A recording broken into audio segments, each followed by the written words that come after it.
You're watching Experience Comic Culture and Sales, streaming live daily to Facebook, YouTube, Twitch, and Twitter.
You like it?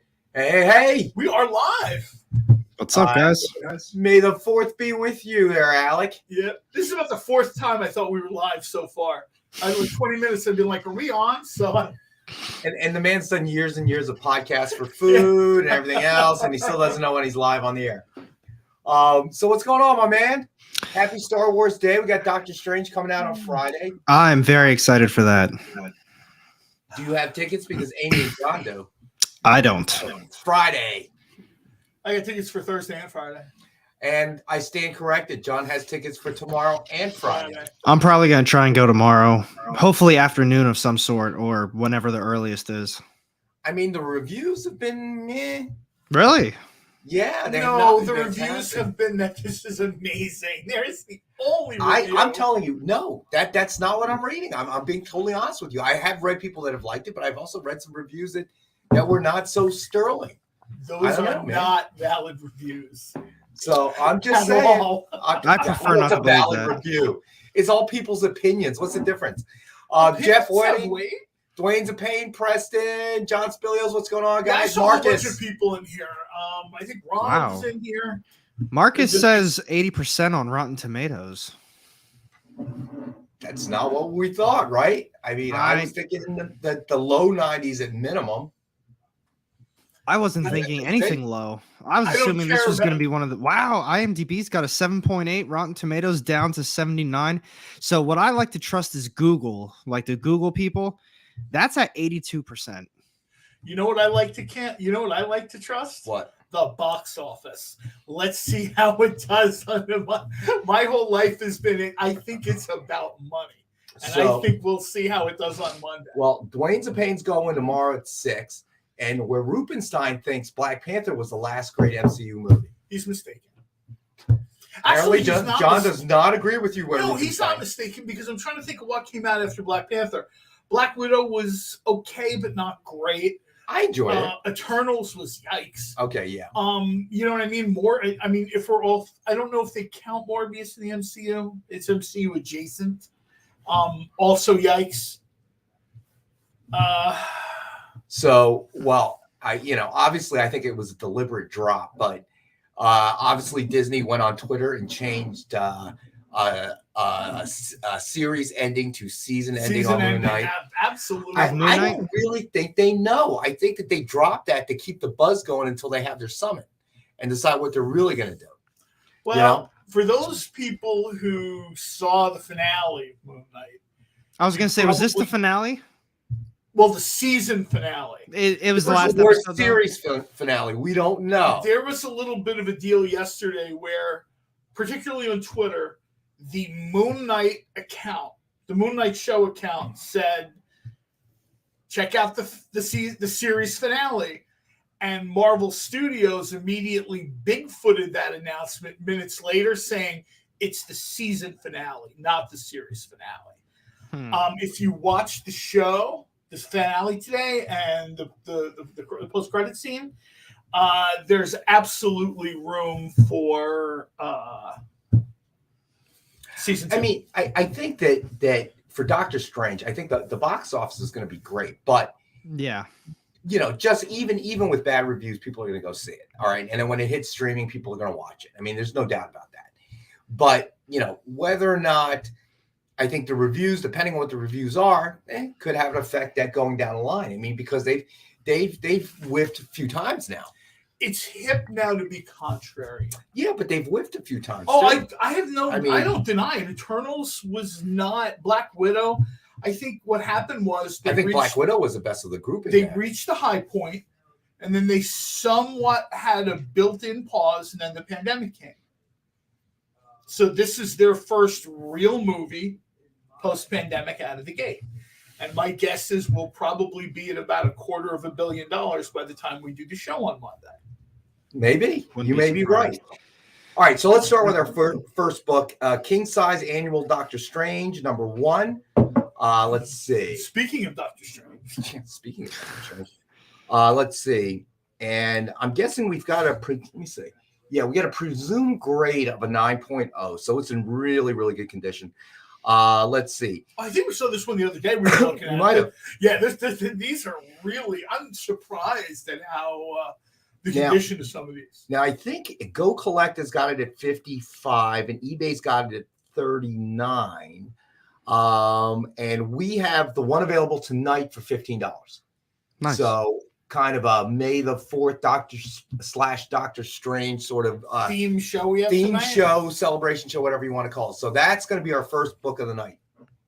I mean, I'm going to watch it. Dwayne wants it. All right. Dwayne's opinion. Oh, yeah. 100% going to watch it.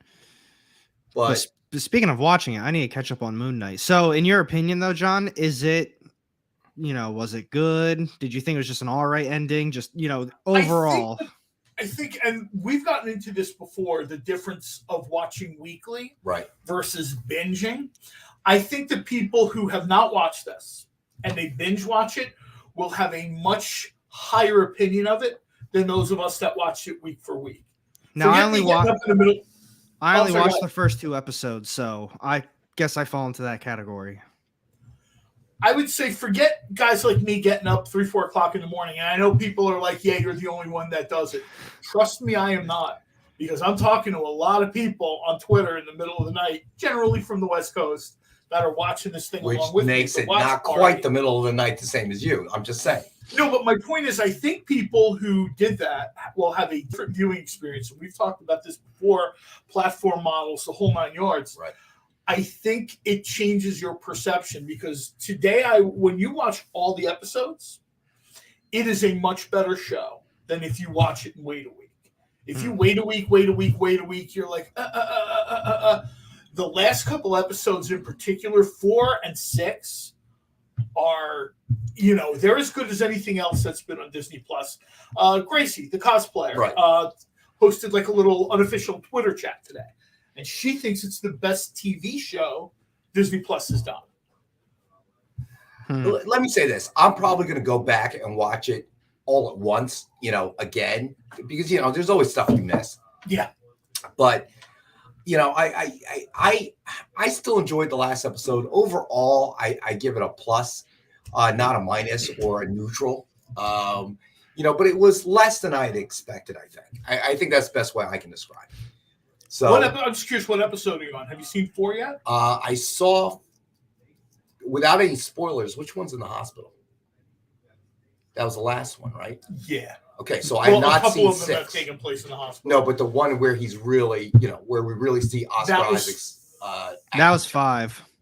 Even I've only seen the first 2, but I know that. I've seen people talking about it. Yeah, so I'm at 5. So I'll go home and watch it tonight. And we talk about this all the time. We like to joke around about what's good, what's not good. What's good is what you like, man. Mm-hmm. I mean, I used to goof around with this on food and the other places. I'd joke around and definitively say in character, that place is a bad place for cheesesteak. No, it's not, man. They got people out the door every day, so somebody likes it. Right. I mean, there are people out there like Gracie, the cosplayer, who's on our books this week, had this sort of Twitter unofficial chat talking about she thinks this is the best of the Marvel Disney Plus stuff. I don't know if I'd go that far, but there were a lot of people agreeing with her, primarily on the strength of Oscar Isaac's performance. Right. So if we're He being also- honest here, if he wasn't in it, how do you feel about the show? Because It would from depend what on I've who's Moon Knight, quite honestly. Yeah, because so far he's the only reason I've actually even enjoyed the show. Every time I finished an episode, I was like, I guess maybe next week that one will be better. See, those are not my kind of characters. I've talked about this before. It's a running joke on this show. I am not a skills-based character guy. I'm not a Batman guy. I literally like when someone has like the power of the universe in their hand or in their ring. That's what interests me. A Thanos guy. Yeah, I am not interested in the guy who trains all day, works out, travels the world, and learns all these skills, and then jumps through a skylight. And unfortunately, especially back in the day, Moonlight fell into that category. Now it's a little bit different, but the first iteration of Moon Knight, he was Marvel's version of Batman. He was a mashup between Sybil and Batman. Right. It's just how it was. The hook was he had multiple personalities, not multiple identities. Okay, that's clever, but to me, if you can be stopped by a bullet, my interest wanes, unless you're like Captain America. Marcus goes Green Hornet. JD Barry, what's going on, buddy? That's actually a great point. I get asked all that all the time. My affection for Green Hornet comes from a different place. My affection for Green Hornet and Kato comes from my love of buddy pictures I watched with my dad before I got heavily into comics. Right. I love the whole idea of, you know what I mean? Like just a guy and his friend or whatever. I never saw Kato as a sidekick like I did Robin. They were partners. He was this guy who got his back, especially in the show. How many times Green Hornet, I hate to say it, that version of Britt Reed, he can't fight off a cold. Without Kato, that guy's in the morgue. All right, let's do another Doctor Strange book. So we have Doctor Strange number 174, presumed grade of 5.5, and we have so many items. The print is so small in the spreadsheet. I'm having a hard time reading it. All right, and I think you can find it on eBay going for $65, and we have one available for $39.99. First appearance of Satanish. Nice. So that is available tonight for $22, and that's another another really nice book. It is. John Spilios. I have not read Dynamite yet because this has been partly because I've read Fractured States 7 times in the last 2 days, and then I went through Red Scythia. I have not read Dynamite yet. I'm not quite. I think I finished 1. I think I still have to read. Oh no, I think I read 2 as well. I love that. I love the whole. I know for some people, I've talked to them, especially the Dynamite Facebook group, that it's not their thing. Right. Okay, everybody's got something they like and don't like, and I'll admit, the zombie thing. And Nick mentioned this on the show when he was approached about Dynamite. He was like, more zombies? And my reaction was more zombies. And I think we're both super glad that, there was room for more zombies. The book is great. This is the 3rd go-around for Dynamite. And I don't, I think especially if you incorporate chaos characters and stuff like that, I think this is something that's going to be around for a long, long time. John, Fractured States, and to be clear, I never want to take credit for any decisions that are made creatively, whether it's Nick or the guy who opens the warehouse door in the morning. But I have been asking for more Project Superpowers for a very long time, and I was hoping for something like Fractured States.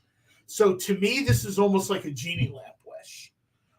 I'm super happy with Fractured States. I'm looking forward to seeing where they go from there. Right. The covers have been amazing. I particularly like the Russ Wooten cover because it's very much like a Cold War wall map type of throwback. I'm looking forward to seeing this. And depending on how it ends, I'm looking forward to seeing this be more regular.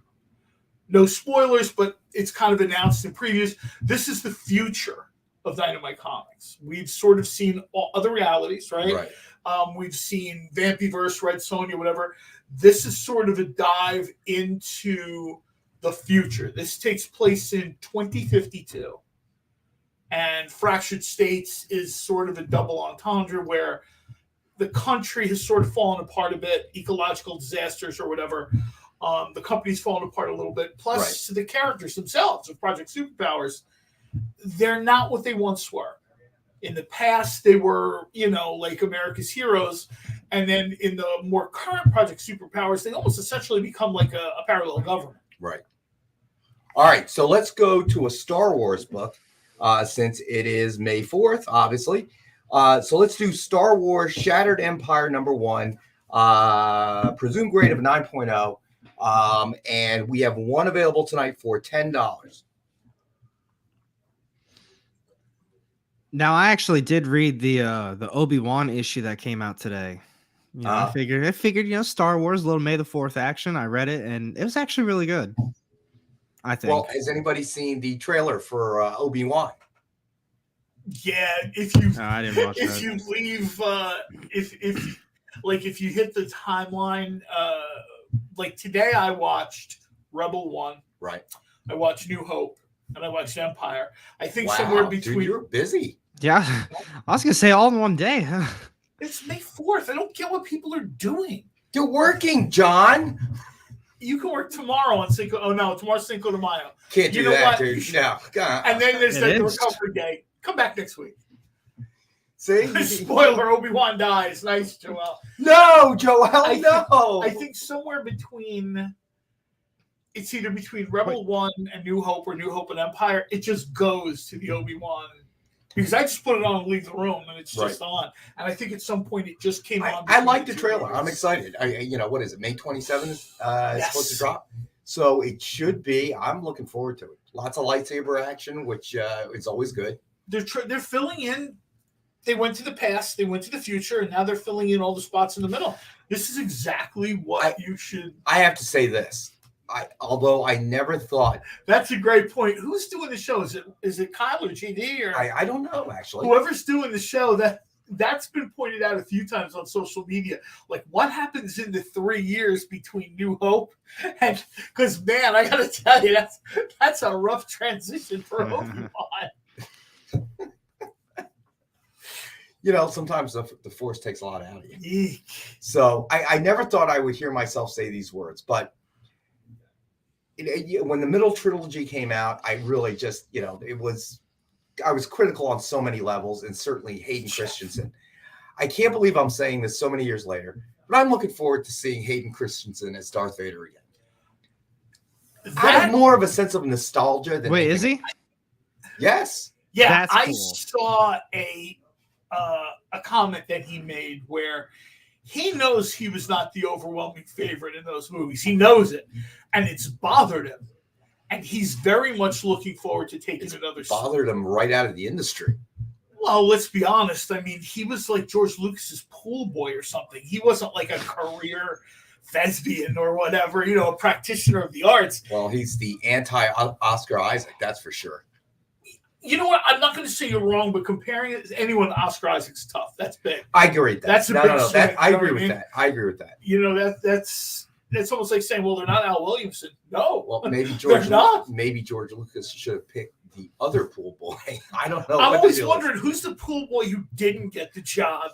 Man, I don't know if he was George Lucas's pool boy, but I know he had some previous relationship with George Lucas that was not professional acting. And Lucas decided to cast him because he just thought he had the right look or whatever. He's very much looking forward to saying, hey, look, give me one more crack at this. So we don't know. Is it JD? Is it Kyle? So he's in the suit, but is it still James Earl Jones? It's JD. Oh, JD. There you go. I'm sorry. He can't get his camera to connect. No worries. Is James Earl Jones still alive? Is James Earl Jones still alive? I believe he is. Okay. So I don't know. Somebody wants to Google that real quick. I believe James Earl Jones. Yeah, I don't know whose voice it's going to be. I mean, I imagine if he's in, the Darth Vader suit. Well, I know he did the voice for Rebel 1. Right. And he did the voice for. Didn't he do the voice for one of the games as well? I remember that being like a big thing that they got him to do. Yeah, I don't know the answer to that question. All right, let's move on to another Star Wars book.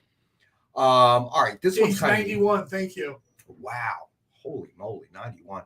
All right, let's see. We have the Darth Vader book. That's perfect segue. What? We have the Darth Vader book. Oh, you know what? I was going to do the Star Wars number 108, but we could do a Darth Vader book. Should we do that one? I'm trying to keep it easy for JD, so I'm trying to go somewhat. No. I was just thinking about the segue we were talking about. Let's do Star Wars Vader Down number 1, Dynamic Forces exclusive cover. All right, and we have one available tonight for $19.77. Celebrate, obviously, the year that Star Wars: A New Hope came out. So yeah, 91. Yeah, I don't think James Earl Jones will be doing the voice. I mean, these days you can alter the voice digitally anyway. Alex, yeah. I don't know if you've read them. I particularly enjoyed the Vader stuff. Not everything Marvel has done has connected with me, but I like the Vader stuff. I'm super happy with the sort of Vader storytelling in the comics. I actually just got done talking to somebody else about that. I swear to God, like a day or two ago. I just ordered, I have it pending for one of the Charles Soule Darth Vader omnibus. I really like the Darth Vader stuff. I always thought that was really good. I can't get into the regular Star Wars comics. I have a hard time. I've read, I think I started High Republic. I couldn't really get into it, but every time I've actually read the Vader series, I was like, wow, this is very good. So there are two versions, black and white and the color version, although the difference is very subtle. Dwayne's a pain. I didn't know that, but with all the subsequent movies, obviously I use the title A New Hope now. So we have two versions of this. One is black and white and one is color. Both of them are available tonight for $19.77. And we have one available at this price, and it is the Dynamic Forces exclusive cover. See, I got to tell you, I can't really see much of a difference between these, but it's the centerpiece on Vader's chest. One has color and one doesn't. Oh, there we go. I'm trying to avoid the. John, don't you want to just do that for the rest of the stream? Just put the books up like that? You know, we did that in the beginning, and it was kind of goofy. It didn't work out that great. So we tried to make sure we always had at least the majority of the books shot over to, the Experience Control Tower. So, they could just throw them up. Where Rupenstein, you are correct. It does say New Hope when they do the original scroll before the movie starts. Yeah, it says episode 4. Chapter 4? Or chapter 4. Yeah, chapter 4, A New Hope. But yeah, I'll never forget that in 1977. That redefined my whole definition of science fiction. I almost wore my Han Shot First shirt today, but it must have shrunk quite a bit since I last wore it. Oh my gosh. Are you sure, Jeff Whiting? I remember the opening scene was the scroll. Chapter 4, New Hope. And I saw it originally in 1977. I have to see if I have my Laserdisc player still, because I have the Laserdisc for Star Wars. It's the first movie I bought. Yeah. Do you have the Laserdisc player? You know what? I think I still have the player. I've gotten rid of other stuff, but the Laserdisc was like the first home theater system we had in our house. So Preston wants to know, why does Marvel's Vader wear pinstripe pants? Because he's a Yankees fan. Vader has always had like a weird thing going on with his pants. Yeah. I don't know if they're supposed to be like Kevlar or. So, all right. Let's see. We got to go to break soon. So let's do one more book. Let's do the one I originally wanted to start with. Sorry. Until John rudely interrupted me. I did. Star Wars number 108, signed by legendary Walt Simonson. And we have one available for $99.99. Man, that's great. Preston, darn Yankee fans. Woo! I agree, Preston, wholeheartedly. And Walt Simonson obviously has one of the best signatures. Yeah, I mean, come on. Wait, how much is this? This is $99.99. You know what? If nobody buys it, maybe I'll give Nick my Darth Vader watch for it. Looking like it's a numbered too. I think that's $99.99, man. Instead of giving up the watch. There's a new Darth Vader watch I want to buy. That's got to be worth more than $100. Come on, dude. I'm looking at it from here.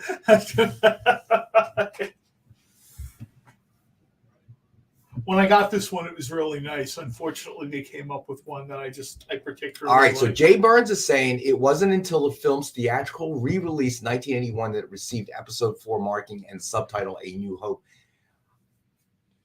I remember it in 77 doing that, but I can't remember what I ate yesterday.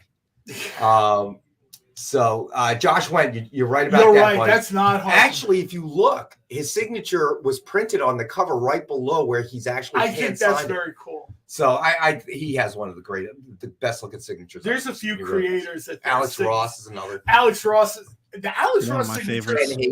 When Alex Ross does a signature, it's almost like John Hancock. He wants you to know I drew this, That's and I'm right. like, Alex, you're doing too much. Everybody knows you drew this because Norman Rockwell's dead, so we can tell his art from a mile away. I was going to say you can tell. All right, so we are at 6:28, so we're going to take our first break. Stay with us. We'll be back for more Doctor Strange and Star Wars stuff. May the 4th be with you. We'll be right back.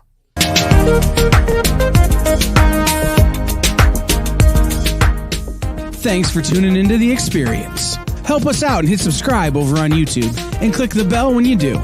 Need some help? Scan the QR code in the bottom corner.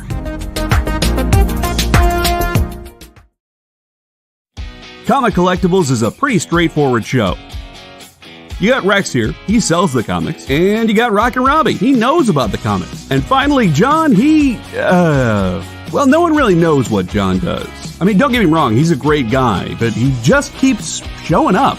Come to think of it, I don't even really know how he gets in here. Anyway, awesome comics, rare books, rarer signatures, slabbed books, and amazing cover sketches by Ken Hazer and others. Simple formula, you want the comics, you buy the comics. To sum up, Rex sells the comics, Robbie knows the comics, and John, who might possibly be a ghost. I mean, seriously, has anyone ever seen him show up or leave? Comic Collectables with Rex and John, Mondays from 6 to 8 Eastern on The Experience. Comic Culture and Sales.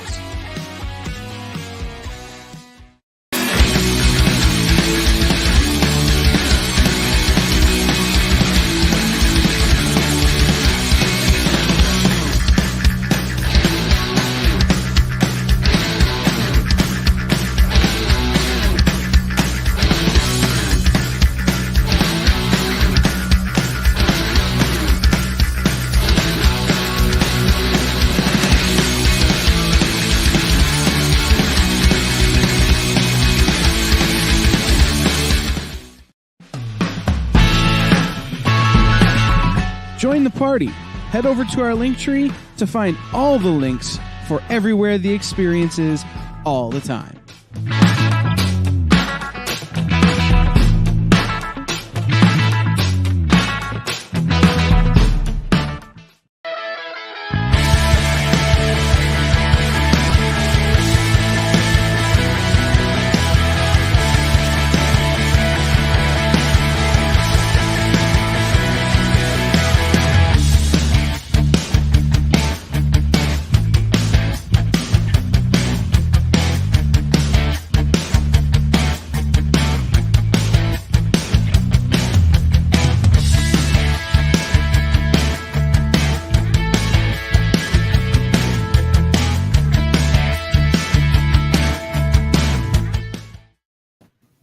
All right, and we're back. All right, so I think Ron's in the house. I'm not sure if I saw him, but I think I saw him in the beginning. I was gonna say I don't think I've seen a message.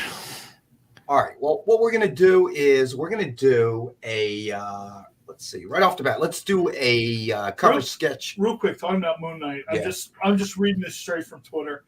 One of my friends, Lee, who does a Marvel TV vlog, says Falcon and the Winter Soldier, great series. Hawkeye, enjoyable series. Moon Knight, excellent series. And she said that seems to be the point of view from her subscribers. I don't know, who those subscribers are. I don't think that's that actually. I don't think that's off. I really don't. I particularly like Falcon and Winter Soldier, but I was going to like that anyway because it's from the, it's from the Captain America mythos. All right. Well, I would disagree with that assessment, but we can talk about that in a minute. All right, Ron, you are in the house and you are waiting. Here we go. John Spilios, I'm sorry, there is no stats tonight. We've got a ton of stuff. It's mostly going to be Star Wars and Doctor Strange, but we did bring some interesting cover sketches from Ken Hazer. And Ron, this is the one you've been waiting for. New Avengers #1, Daredevil cover, signed and cover sketch art by Ken Hazer. Suggested retail of $89.99. That's awesome. One available tonight for $64 for 1964, the year Daredevil first appeared. So we finally got those in literally right out of the box. So that is available tonight. We have some real nice ones tonight as well. All right, John Spilios. Wait, Ron. I was going to say Ronald got it. All right, Ron, you got it, buddy. I got you down. All right. Pulling the trigger fast. So, John, I will definitely work on getting the statue on Monday night, my friend. I apologize for that. I figured to do the whole Daredevil family, Bullseye, Elektra, because they all kind of go together. All right, we could do that. No, I mean, I'm just, you know what I mean? Let's do that. People sort of like the CCAs. No, no, that makes sense. Let's do that. All right. So next up, we'll do New Avengers #1, Elektra cover, signed and cover sketch by Ken Hazer. Also suggested retail of $89.99. Also $64 for 1964. This segment is sponsored by Ken Hazer. And this segment is sponsored by Ken Hazer. No, I just thought it was kind of cool to kind of do the Daredevil things together. So Actually, Ken emailed me. He's smarter than that. He wants Miss Ellie to actually be the spokesperson. I know, right? You know what? That's what I want to see, Miss Ellie on the cover. All right, Preston. That's cover sketch art. Miss Ellie. Miss Ellie cover sketch. I was at Artist Alley a few years ago, and there was an artist there, and I feel bad I don't remember her name, but she was known on Instagram for bringing pictures of your pet, and she would do the pet like she would draw the pet like it was like a Legion of Super Pets type thing. And suddenly like somebody's cute fluffy cat, had become like, the Flurkin. And I'm like, all right. Oh, wait a minute. John, I'm sorry, Preston. Actually, I think John got in before you did, my friend, on the Elektra. I apologize. So John Spilios, actually, yeah, you are the one. So, all right, John, I got you down. I'm sorry about that, Preston. Sometimes I read it a little bit funny. But yeah, I mean, I'm looking super forward to the Obi-Wan because, I mean, the one thing I loved about Star Wars was lightsaber. So when the middle trilogy came out, I did like the first one, mainly because there was a lot of lightsaber action, which we were kind of denied in the first trilogy. Oh, yeah. You know what I mean? So that part was cool. Then after they were complete, it was like, I did enjoy it, but, that was about the only good thing I could say. And Jay Burns, you're correct. Yeah, it pops up a little weird sometimes. Do Bullseye. I love this. All right, so we're going to do Bullseye. Go to YouTube, hit the Dynamite channel, and Adam does a cool interview with Ken Hazer where he mentioned something which isn't like a secret, but I don't know how generally known it is. You've seen the covers that Ken does. They're super vibrant. They're amazingly drawn, ink colored, whatever. Ken is colorblind. What? Ken is colorblind. He discusses it with Adam on the show. John wants the Bullseye. All right, John, you got it. It is also $64 for 1964. He discusses being colorblind. And I'm looking at my laptop like, I can't believe this. I thought it was like a joke. But he's like, no. And he thinks the colorblindness might be a reason why he adds such effort and detail and attention into shading, vibrancy, and colors and stuff like that. That's pretty cool. Amazing. Like I said, go back. I don't know, JD, if you can throw it up. It's Dynamite's YouTube channel, and he just did this interview. Today's what, Wednesday? Yeah. I think he did the interview over the weekend, and it dropped Monday. I haven't had a chance to watch it, so wow, I did not know that. That's amazing. Actually. Well, they're talking, and everything's real good, and Adam's like, hey, yeah, this is Adam from Dynamite, blah, blah. It's the usual cool show, right? And then all of a sudden he says, I know you don't talk about this a lot, but it's not a secret either. You're colorblind. And I'm like, we're getting some kind of joke here. And Ken's like, no, I'm colorblind and blah, blah, blah. I had to I rewound it a little bit to make sure I was hearing what I was hearing. And I thought to myself, this guy is as about amazing an artist as I've seen. And now you factor in the fact that he's colorblind. That's amazing. Especially then I start thinking about when he uses the metal paint pens. Right. And he's colorblind.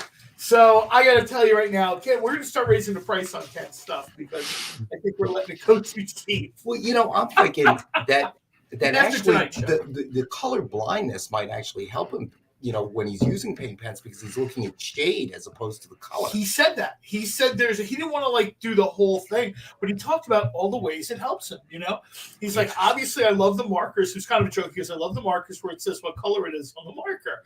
But he talks about trying to be appreciative of an audience that's not colorblind and really sort of, shading and saturating color, using blacks, using whites, using negative space. And I got to tell you, I just, That's really interesting. Because Ken did not specify the nature of his color blindness, but I got to tell you, watch the interview for yourself. It's only 14 minutes or 13 minutes or something. And then, of course, you can always follow Ken on social media, Facebook, Instagram, and just shoot him the question. I got it. James, absolutely correct. What I find amazing is that he really doesn't know how amazing his stuff is. Ken is exceedingly humble. Yeah, well, he can't. I mean, he can't. If he's colorblind, he can't really see the results the way that we see them. That's true. Which makes it all the more spectacular, I think. I'm super impressed by that. I just, like I said, Ken is you know what, Josh, you're right. He does have real life Matt Murdock powers. I'm wondering if he feels the colors differently with his fingertips or something. Because I got to tell you, man, I am so impressed by what that guy does, whether it's color, black and white, the variants. And maybe I thought to myself, that might be why he's so good with color variants. We had him do the Flash with a red blank variant. And because he can't see the red anyway. He did my Green Hornet, my Green Lantern in a green. And I got to tell you, I've posted the picture before. If you see that green blank variant, this thing is like Kelly green. You know what I mean? This thing is about as green as I've seen any cover on a comic. So, Emmy Comics, may the fourth be with you, my friend. Thanks for joining us tonight. Yeah, Marcus, that's a great way to put it. He's basically doing an ink wash. Yeah. Tim Sale, he says, is colorblind as well. I did not know that. That's equally crazy. It is. It is equally crazy. All right, so let's get back to another Star Wars comic. And we were talking about Alex Ross earlier, so let's go ahead and do that. Star Wars #1, Alex Ross variant, signed by Alex Ross, suggested retail of $299.99, and we've got one available for $197.70. Probably one of the most phenomenal. I mean, that's a really nice one. Yikes. Absolutely just like a picture. It's amazing. I can never get over Alex Ross's work. I don't understand just how he makes it I don't know how someone can make it look so real like that. It's just it's a gift. Well, we've talked about it. He's sort of like the Norman Rockwell of comics. Mm-hmm. You know what I mean? From what I was told, and I don't know how true this was, but I read somewhere Norman Rockwell did everything he did with he bought the same set of colored pencils from the same local art store for decades, and he did it. It wasn't crazy pens. It wasn't this. It wasn't that. He said on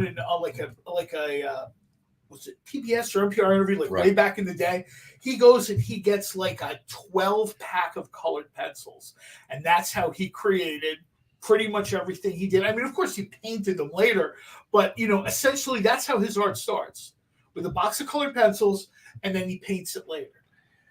Jay Burns, hey Jay, we wouldn't even ask him to do such a thing as sponsor a spot. We would do it just because his art is phenomenal.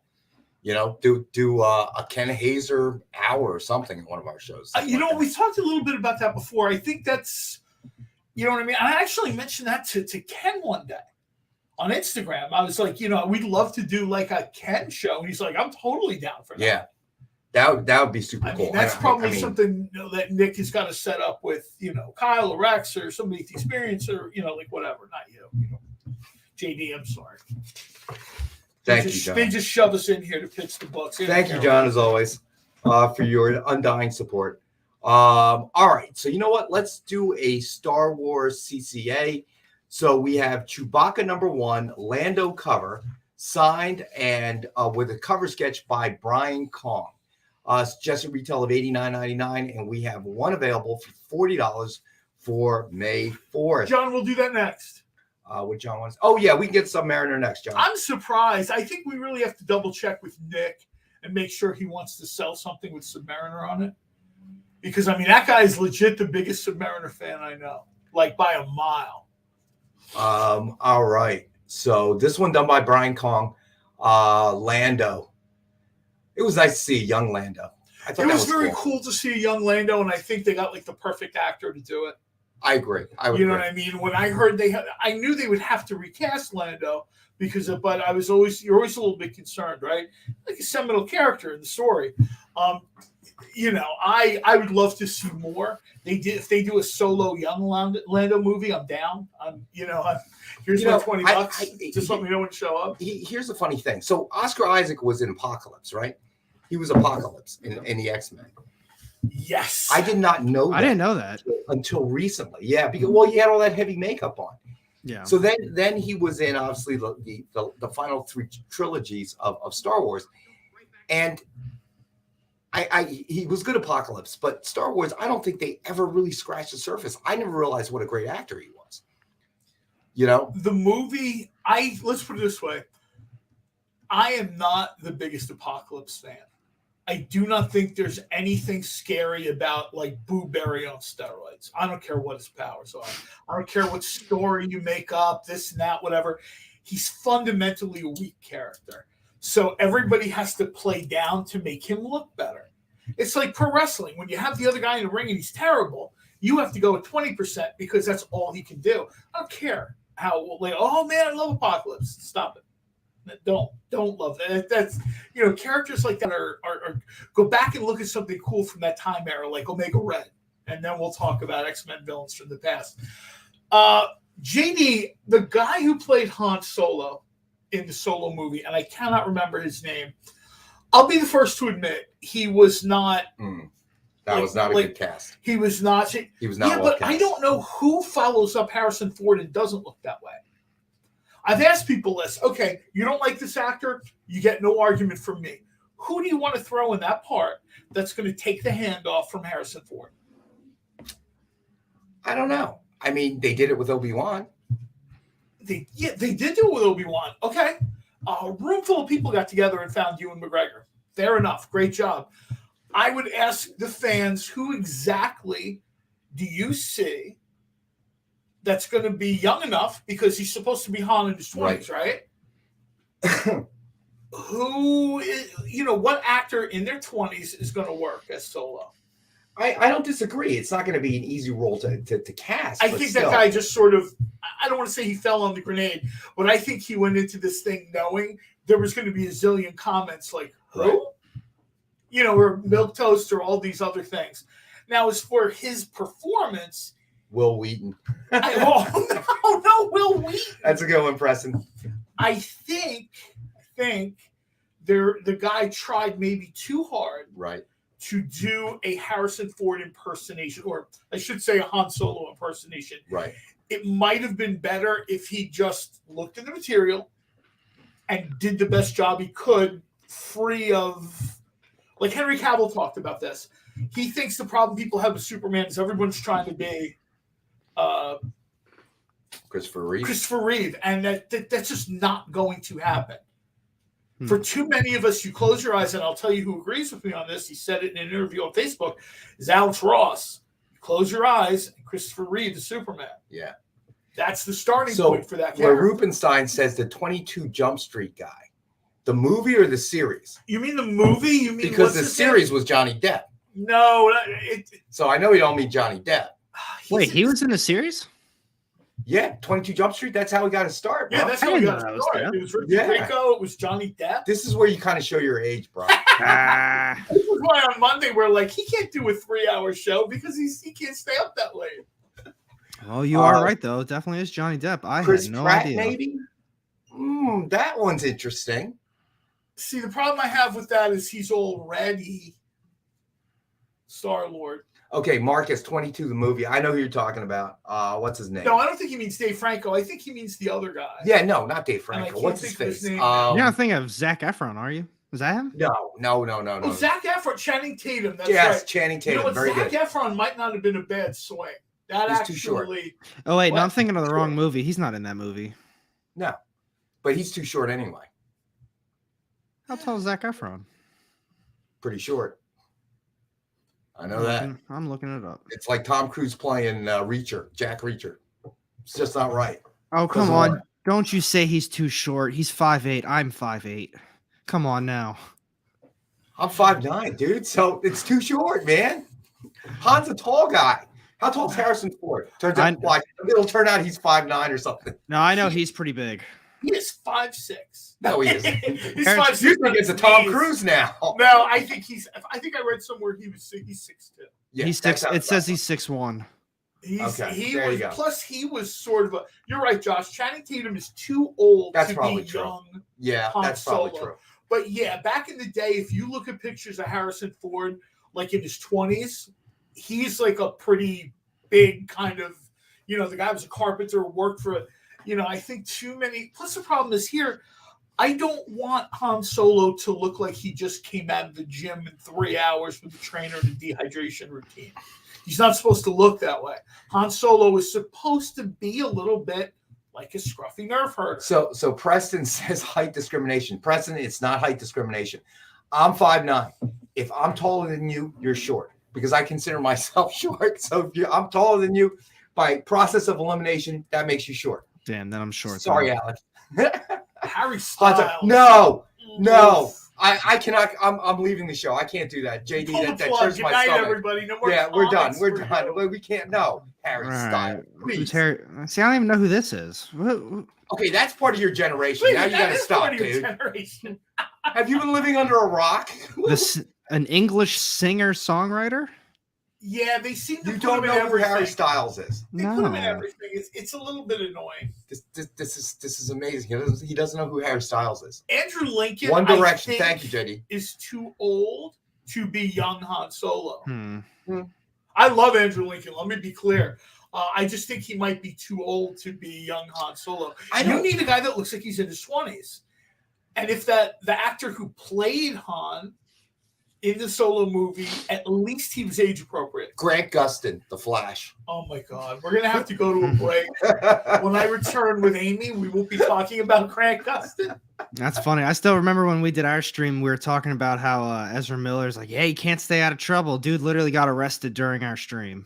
Yeah, Yes, I remember that. I know. Okay, Grant Gustin's a good choice because he won't be breaking into people's bedrooms. Before we go to break, do the Submariner book because All right, yes, I promise John I think it was Spilios. I'm John sorry about Spilios. that. Somebody was waiting for this. All right, Yeah, I think it was John, I hope you're still watching, buddy. There we go. New Avengers #1, Namor cover, signed and cover sketch art by Ken Hazer. It's just a retail of $89.99. We have one available for $39. This is probably the deal of the night. Nope. And Ron jumped on it. claimed it. Got That it, one is Ron. really You got nice. it, buddy. You know what, John? Email Rex because Ronald just got in there ahead of you. But I have a feeling there's probably more than one of these. Yeah, I could probably find another one. if Yeah, John, necessary. email Rex because I'm pretty sure that But Ken didn't do yeah, one. make sure my email doesn't get confused with John Cole because I will never actually receive that email because lately we've been just Thank tagging you. anybody John goes into that spam because John has found new creative emails to try to reach me. And John is 6'7". Everyone is Well, short John, today. you could have played a Han Solo then. You could have played Han Solo, but it's 6'7". God damn, Yeah, 6'7". no kidding, right? I think the 76ers can use you after losing Joel Embiid. Yeah, at I was gonna say, was this guy a guard for the NBA? Yeah, no kidding, right? That's big. That's big, man. Yeah, everybody is short to you, my friend. All right, so let's see. What time is it? We got time to do one more book. Yeah, we do. Don't mention anything about Green Hornet in the body of Or your zip email, into or the zip- trash. That's true. Good point, JD. There's why I didn't get that there's email from you last filters. week. John shot first. Nice. Let's see. What should we do? You know what? Let's do a best offer item. Let's throw it out there. I was going to say, and maybe, or that or a slab. Do we have a best offer slab? Well, yes, this is a best offer slab. Sweet. Death of Doctor Strange #1. Care Andrews cover, CGC guaranteed 9.8, suggested retail of $89.99. And it says best offer item. So I'm gonna go crazy here and say, are we best? Is that Nick out there? Amy, Nick? What? Hey, I was gonna say I hear him. we got a best offer item here. I'm trying to figure out where we're starting at. Let's start at $1. All right, so we're gonna start at $1. All right, so this is available as a best offer item, and I guess tonight the best offers will close at $8.55 as opposed to $7.55. Yeah, we have the extra hour tonight. So you guys will have time, but just keep in mind there's always a lag time, so don't wait too long. Oh, it's So- up to $2. I'm going to find 4 quarters in the car, and We don't take loose change. we don't take loose. Too hard to count and carry around. I All gotta right, tell so you, this though, is available tonight as a best offer item starting at $1. All right, guaranteed 9.8. And let me tell you, if it goes for like $25, $30, that's the cost of Preston. I got you, buddy. That's the cost of just getting it graded without the shipping. Okay, Yeah. or any kind of now we're accelerated is at timeline. 20. We're starting. All right, where Rupenstein is at 20. Gotcha, buddy. I was gonna say with shipping, with grading, it's probably a minimum of 30. Oh. Yeah, Minimum. we'll see how it goes. I think we started trying to get. We want this to go till 8:55. 8:55.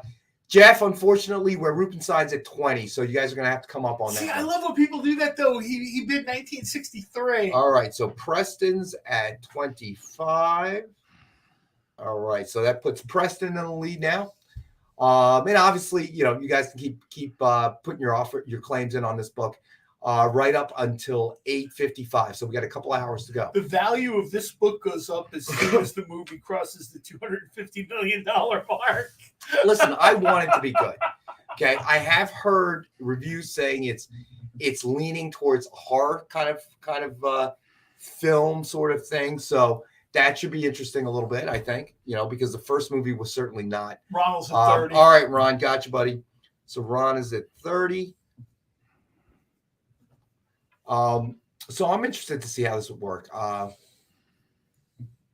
I've already seen a few minutes of the movie. Like I talked about this on Monday, and the dark places in the internet where Right. you're not supposed to go.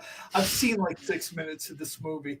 And just based on the 6 minutes I've seen, I don't know anyone who would think this movie is not that great. I don't care what Rotten Tomatoes says. I don't care what anyone else looking for attention puts out there. I don't know how you watch, just based on the 6 minutes I've seen. Preston, I got you for 35, buddy. I don't know how you look at that and go, it's okay. Well, I'm sure that the effects are fantastic, but again, we'll see. We'll see. I mean, it's we don't have to wait long. I mean, we'll be talking about this on Monday. So we don't have to wait long for it. I will probably see it. Well, this is one of the things I do. Like, for example, Well, you're probably going to see it Thursday and Friday. well, when Avengers Endgame came out, I saw it 16 times in 4 days. I just kept Holy going crap. over and over again. Yeah, you follow along on Twitter. I did it all day. I'm actually tweeting from the theater at one point. That's insane. I just go and see the movie over and over again to the point where they love it because I always go to see IMAX or RPX. So I'm easily dropping like $100 a day at the theater to see this thing. He has a VIP line that he goes through. No, but I do buy my tickets in advance, and they're stuck in my wallet. So I just kind of go whoop, and go, and I'm done. What's going to happen? I talked a little bit about this on Twitter. I'm going to try something new. I'm going to try to have DoorDash bring me food to the mall because theater's in the mall, You already and mentioned I that. can't bring it into the theater. But I'm going to see if they'll bring me food in the mall because the food in the mall. My buddy has a hot dog stand there, but even I can't eat hot dogs for 3 meals. That should be interesting. So I'm going to see if I can get. You should the- live stream that or at least tape it. I might sort of go like live on Twitter or something and say, hey, here's my sushi being delivered to the east end of the mall between showings. But what are you going to do about mixing the soy sauce and the wasabi and stuff, while you're sitting in the movie theater? You have to put that in the comments. Oh, I have to put On it in. DoorDash, when you order it, you have to ask them to pre-mix stuff. Oh, I see. I didn't know you could do that. I didn't know that either. I have to be honest. I have never used DoorDash or Grubhub or anything like that, only because a buddy of mine that owns a restaurant, not in this area, it's amazing that a lot of these restaurants really are not making any money on these orders. So he actually another Chinese restaurant right by my house I've been going to for years. My daughter ordered there and she was using like Grubhub and stuff. And he scolded me the next time I ordered stuff. He goes, tell your daughter just to call directly. She knows me. Why is she using Grubhub, man?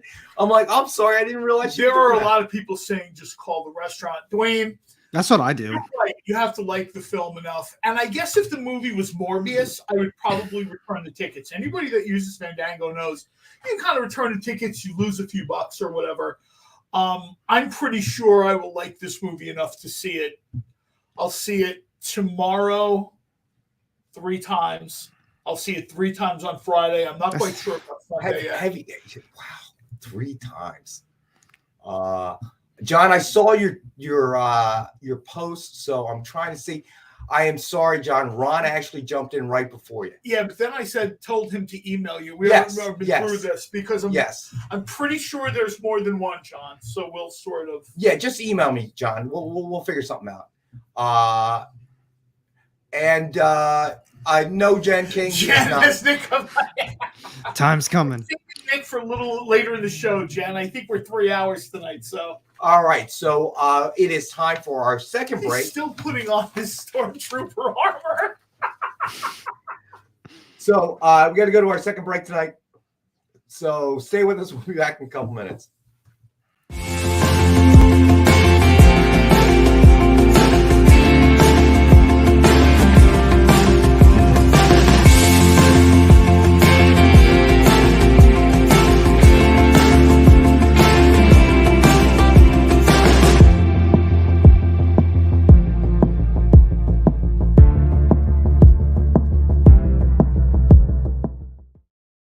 Imagine being at a convention and going to an interview panel that's just for you.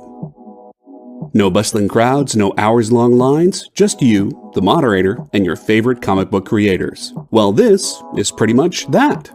Miss Jen sits down every week with 2 comic book creators for a live stream interview about their latest work, and you can ask them whatever you want.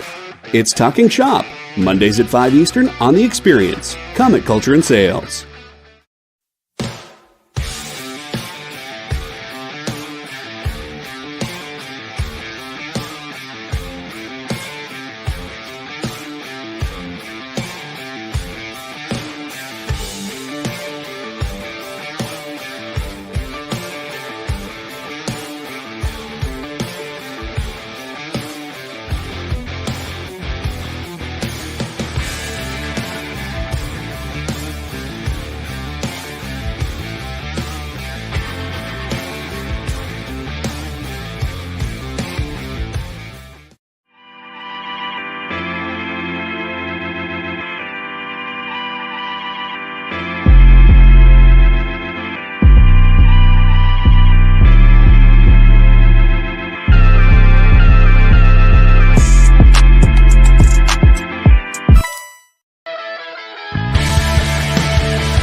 Hey, and we're back. John's getting, I don't know what John's getting. He's probably browsing around, seeing what he does. What's floating around? Well, Rubenstein, what is the extra hour? That's an extra hour of our senseless banter and Star Wars and Doctor Strange books. And I'm sure at some point we'll introduce the topic of spam because we always do. I think we're gonna Now I hit you back up in the text. I don't know if you got it. I'm good till 8 tonight, though. All right, no worries. No worries. Still got a lot of shipping to do this evening. I told you he wouldn't be able to stay up late. You guys never listen to me. You just laugh. No, I can promise you, I'm gonna be up late.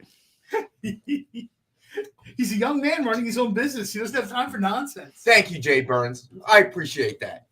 See, it's great banter. Thanks to me. I think Jay's being nice. I don't know how great this banter is, but thank you, Jay. I appreciate it. All right. So next up, because obviously Scarlet Witch is going to play a prominent role in the new Doctor Strange movie. John Spilios, what about turkey spam? What's the point? And I don't know. There's probably some turkey meat mixed into it anyway. To me, turkey spam is almost like diet Oreos. Look, if you're going to eat Oreos, nice. I love that. If you're going to eat Oreos and accept the consequences. When people say, "Oh, these Oreos are half the calories," well, then just eat half as many. Instead of eating the whole bag, eat half the bag, and that's how you save half the calories. This is coming from someone who in the winter months routinely brings in a bag of mega stuffs to watch the movies with. All right, so we have Vision and the Scarlet Witch numbers 1 through 4 as a complete set. This is, let's see, this looks like it's on Go Collect. It's going for about $55. We have one full set available for $39.99. I got to tell you this. I remember this pretty vividly. This was really, I think, one of the first limited series that weren't throwaways. This was a very good, the art, the story, the covers. This almost to me is a little peek at what Marvel could have done with limited series, but chose not to. And keep in mind, you're looking at this is a full set of 4, 1 through 4, and you're getting all 4 for $39.99. So I'm excited to see how Moon Knight ends. At the risk of sounding hypercritical, like Oscar Isaac, it's just, I don't know. It's more of a disappointment than anything else. I can't point to it and say, it was horrible. I regret watching it. It just, I don't know. I was expecting that wow factor and I didn't quite get that. And, I honestly haven't really got that with any of the Disney Plus Marvel shows. Like, they've all been good, but there so far hasn't been anything where I've just been like, wow, this is incredible. I don't know. They're all just okay. Well, I thought Mandalorian was. I haven't seen it. I should have said just Marvel. Right. I hear what you're saying. Well, I really liked Hawkeye. I really did. That's literally the one I haven't seen yet. Hawkeye has become my new favorite Christmas thing. I'm serious. People think I'm funny. Hawkeye became my new favorite Christmas thing. I will watch that at Christmas time. Yeah, I mean it's kind of like oh shoot. See, WandaVision was very wow to me. Maybe I'm just biased towards these things, but WandaVision was super wow to me. People who took WandaVision in stride, I don't get how they did that. So I think the Hawkeye series has become the new Die Hard. Yes, exactly. Yeah, is it Christmas? Nah, sort of. I mean, Christmas is in it. The storyline takes place around Christmas time, but is it Christmas? No, not in that sense. But I agree with you. I also give it the bump of, you know what? Let's be honest. There are movies you watch at Christmas time that are classics. And then there's movies you watch at Christmas time that, in terms of being great cinema, fair enough. But you're going to watch it at Christmas time. You know what I mean? Right. You've got like the gingerbread beer and you're with your friends and you haven't seen them all year and you're like, let's throw it on again. That's the vibe to me. For Gremlins is a great example. I don't know if anyone's ever going to... Gremlins, yes. I don't know if anyone's ever going to, move to put Gremlins with Citizen Kane or Casablanca. But I'll tell you right now, holidays come, a few adult beverages, friends come over, shoes come off, fireplace is on. Gremlins is on. And I think Hawkeye is going to fit right into that niche where, no one is going to say this is Emmy Award winning. No one's going to say this is landmark television. But I'm pretty sure when we get to December, people will be watching, Hawkeye and Kate Bishop running through. Right. I hope there's another season of that. I really do. I enjoyed it. I realize not everybody did. But, all right. So let's do another Star Wars. I think we're getting a spinoff from that. We're getting Echo. I heard we're getting that show. Yeah, we're getting Echo, right? Who's she sort of starts as the villain, but like so many Marvel characters, transitions into Right. You know. All right, so let's do another Star Wars book. We have Star Wars #1, the McLeod variant. Preston, you're exactly right. That's a whole lot of pumpkin ale, gingerbread beer, whatever, to put Gremlins in that Casablanca conversation. But, you know. And I think is that John Cassidy signature? I think it is. See, that doesn't look like, maybe that is John Cassidy. Yeah. Let's take a look at the book. Hold on. Just to be sure, because it's not actually on my sheet, but let me see. Cranberry cider is my seasonal go-to. Cranberry cider is delicious. It is John Cassidy. So it is signed by John Cassidy.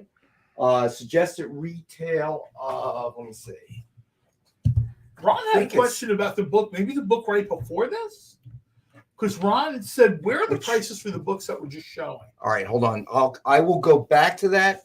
So this is signed by John Cassidy, and it's just a retail of $59.99, and we have one available for $39.99. So what books did we just have showing anyway? All right, you know what? Did we do the WandaVision thing? Is that what we did right before this? Yes. Vision and the Scarlet Witch numbers 1 through 4. Ron, the whole set 1 through 4 is worth $39.99.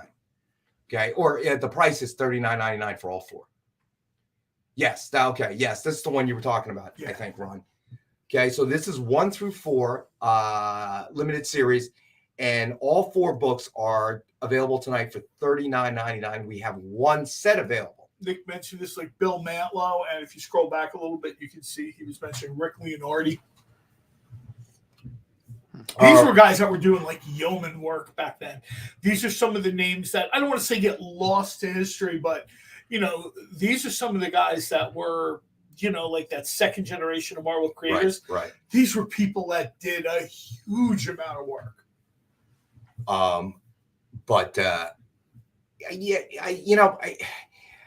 That's right. We were talking about Hawkeye. I was a big fan. I know it wasn't quite received. John's just wondering, do we have a projected sort of a presumed grade for those? Take a look at them. What do you think? Look at them right now. In my not expert opinion. Where are these? Is it in this pile here? Let me see. Yeah, because we had a ton of stuff tonight, so not everything is up on the rack. Let's take a look. Oof! Talk amongst yourselves. No, I'm just kidding. Let me see. Here it is. Oh, no, not those. 1, 2, 3, 4. There you go. Let's take a look at this real quick. All right, we're going to use John's expert eyes. He took his glasses off, so that's a good sign. Presumed grade higher than it was before John touched it. Oops, I've dropped one. He ends up with more stuff that way, I swear. Right? Oops, it's damaged. You guys don't need that anymore, do you? You can't sell this now. It's John damaged. You know, I would probably put these, and I always try to be on the conservative side. I don't like telling people, you know, it's 9.8 for sure, and then it comes back at a 6. I would probably say on a good day at CGC, these are going to be an 8. Okay, 8.0. All right, a good day at CGC. Well, let's be honest. Everybody's got the CGC story where they get something wrong. You've talked before about, getting books back that you knew were at a certain grade, and you got them back, and they were. Well, Alex honest enough to say that he got one back at a way higher grade than he thought it deserved, and then he got one that was at a way lower grade. It was like the makeup book. Yeah, they put them at the same grade. Baseball. Yeah, they were the same grade, and one book was, in my opinion, very damaged, and one of them was not damaged at all. So John wants them.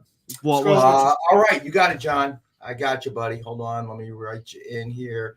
So John Spilios, got you, buddy. All right, so that one's gone. So let's see. Should we do, you know what? Let's do another Doctor Strange book. What I mean by they're having a good day means is that, they're on point. They're not rushing. They're taking the time that they're supposed to. This is a service. We talk about this when we sell our slam books. You're paying for this stuff.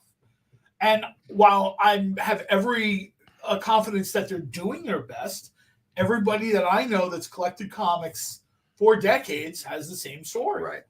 You know, this book came back and this is an 8, and it came back at a 6. And I want to know who created this book and how they reached this conclusion.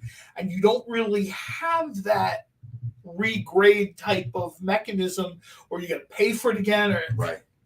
That's why I always like to say to someone, if this comes back significantly below an 8, I would be very surprised. All right. So next up, we got Doctor Strange number 60, presumed grade of a 6.0.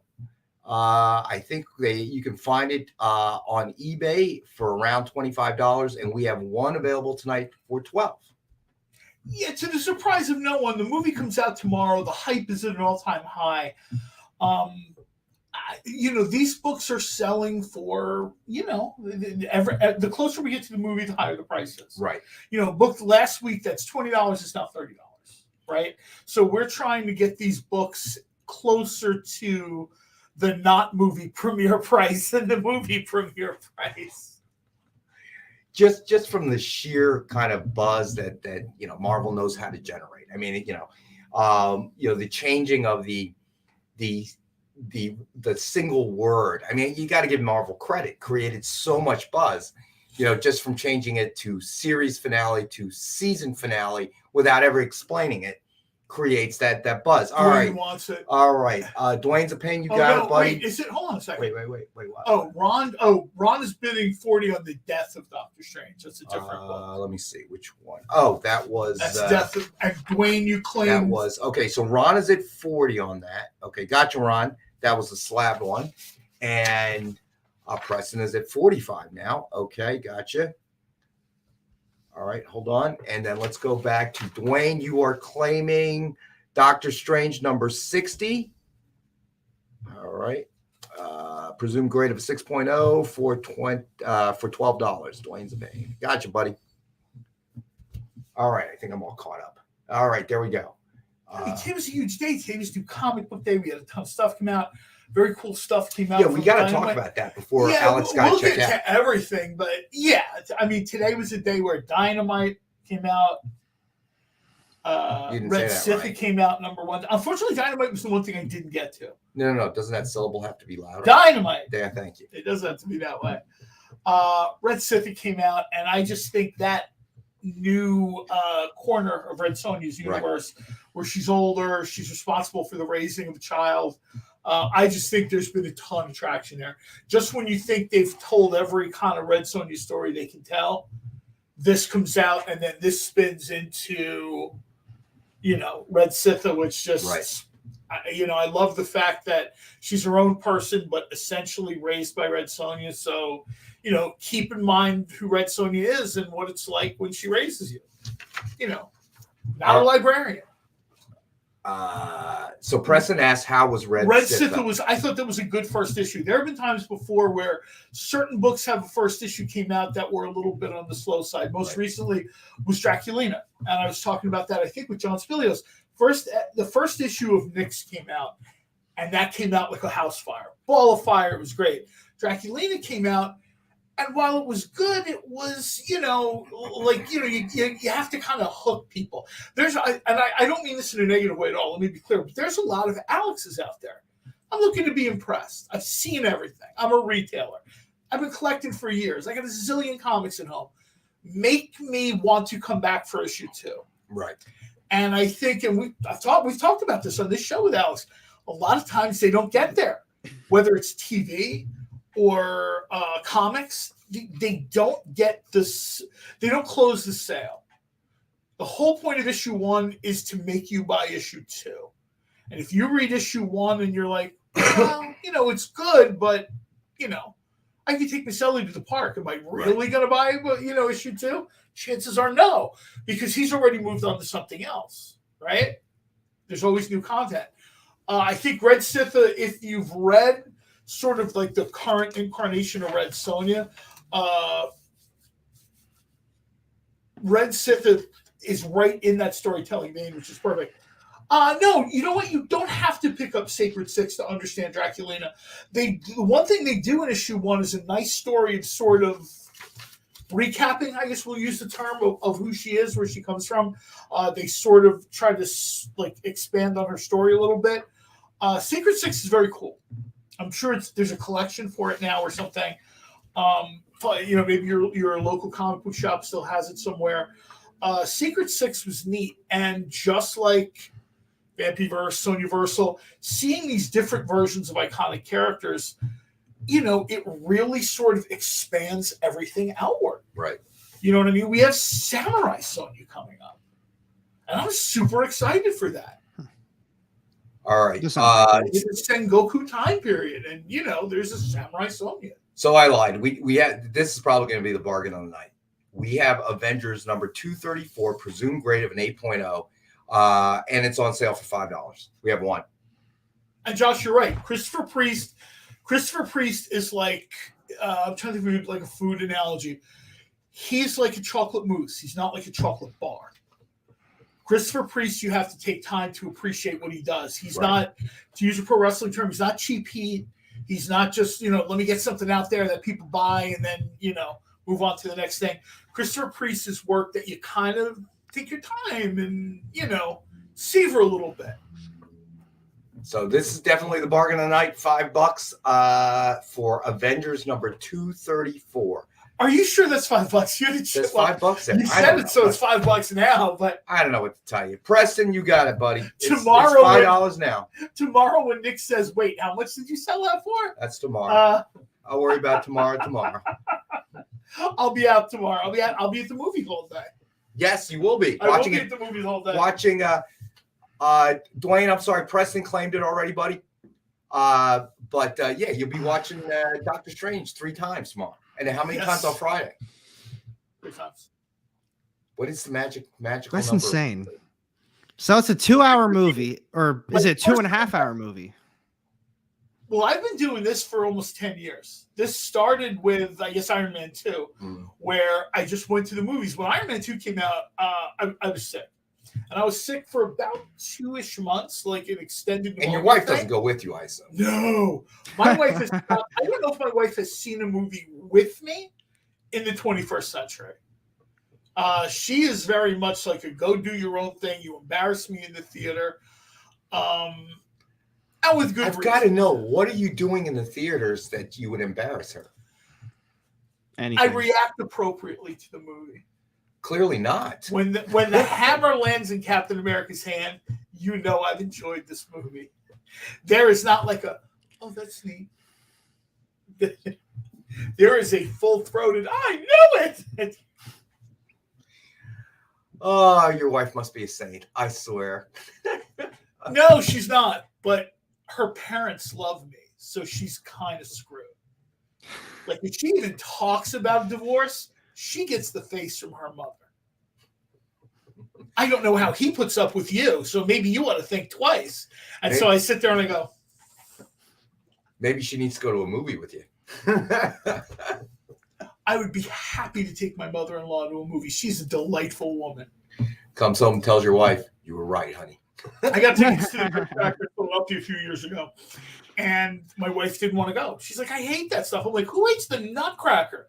I came this close to hitting her in the head with a shovel and taking her body out to the greenhouse where the alien pod in her real body was. That actually happens. You become suspect number 1 now. No human being hates the Nutcracker, but she did. Without missing a beat, her mother said, I'll go with you. So I took my mother-in-law to the Nutcracker. We had a lovely evening. The ballet. Yeah. Yeah, personally can't stand it. So there you go. Oh, your wife and I agree on something. And to bring this story full circle to Monday, where we went to eat? Where? The Italian Trattoria at the restaurant school in Walnut Hill College. No kidding. Yes. That's pretty cool. That is pretty cool. That place I want to try. I did get I got they call it the hot Gertie at Dad's Deli. Oh yeah. I had that for lunch. That's their special for the week. So that was quite good. Let's see. At Josh went, I agree on Priest. I can't swear to understand everything he writes, but I love it. There you go. All right. So what? And I'll tell you another thing I really love about Christopher Priest. just recently he did an interview with, I think, Adam, and he even is sort of like almost admitting like it takes the way he tells stories, right? It takes a little bit, he's like, I don't start in 5th gear. And I love the honesty where the creator's just telling you, look, man, if you need instant gratification, maybe I'm not your guy. I need some time to tell my story. And I don't know anyone who takes the time to read a Christopher Priest story and like, oh, this was bad. I've never heard that. Even in like the chat rooms where people say the most nonsensical stuff just for attention or clout. You mean like you? No, I can't stand stuff like that. I have the utmost respect for most creators. Even if it's a creator I don't think is right for the book. All right. So we're going to do, this comes to the part of the show that is John's favorite part. We're going to do a recap. I'm embracing the recap. Your melodic voice telling people what they've already seen. Who wouldn't love that? It's like letting the Viewmaster reel go around the second time. You want to get a napkin, the sarcasm is dripping. Okay. All right. So to recap. All right, Ron, let me do the recap real quick. We'll get to another CCA, my friend. Doctor Strange number 174, presumed grade of 5.5, still available. See it on eBay for $65. We have one available for $39.99. It's the first appearance of Satanish. Let's see. Then we had Star Wars number 108, signed by Walt Simonson. We have one available for $99.99. And then we had Star Wars number 1, Ross variant, signed by Alex Ross. Suggested retail of $299.99. We have one available for $197.70 for 1977. Then we had the Star Wars number 1 McLeod variant. Suggested retail of $59.99. We have one available for $39.99. Preston, in all fairness, I don't know if a Green Hornet CCA, particularly by Ken Hazer, I don't know if that would make it on the air. Yeah, it wouldn't make it on the air. Yeah, that's just, I would John love would to scarf it right away.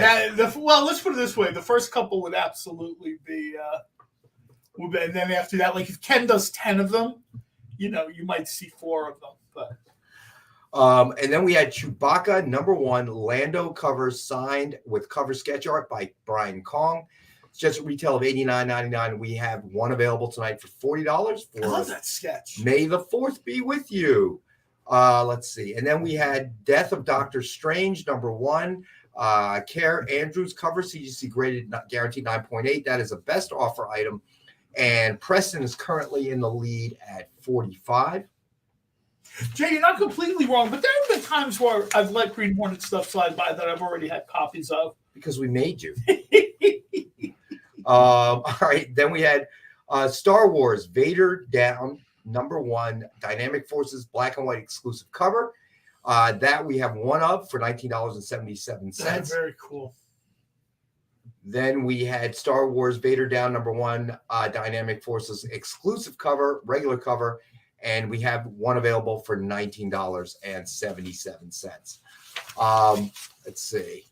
Let's do one more book before Ron wants a CCA. I don't know how many more of these things we have left, but let me see.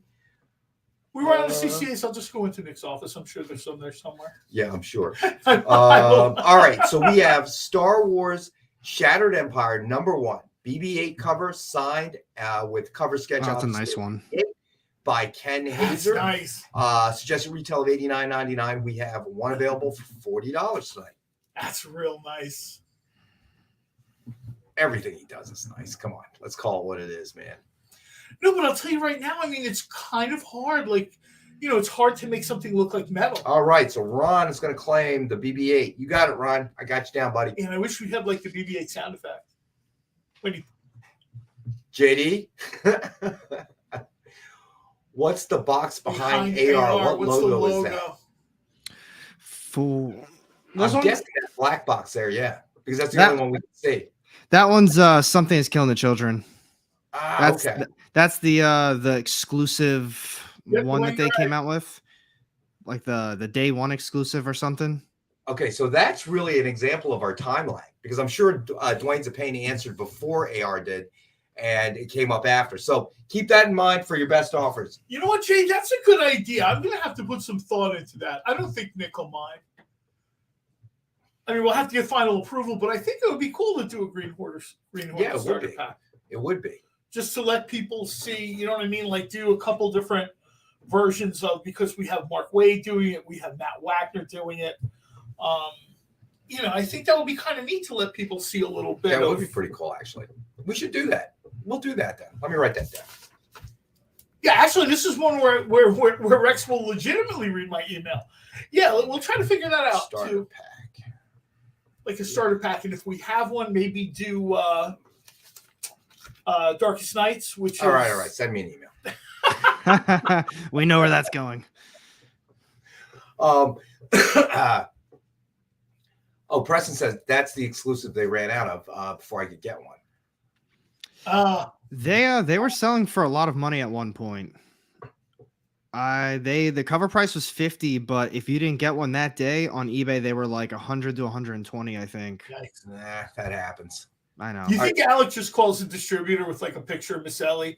Don't make the dog sad. I'll need one immediately. No, that's a John Cole The next thing you know, here's the knock from FedEx. No, that's a John Cole trick. Okay. Well, I got lucky. This was when I was still living in Oklahoma, and I told the shop I wanted one. Like I pre-ordered it, and they didn't get many in, and most of the pre-orders didn't go through either. But I luckily got one.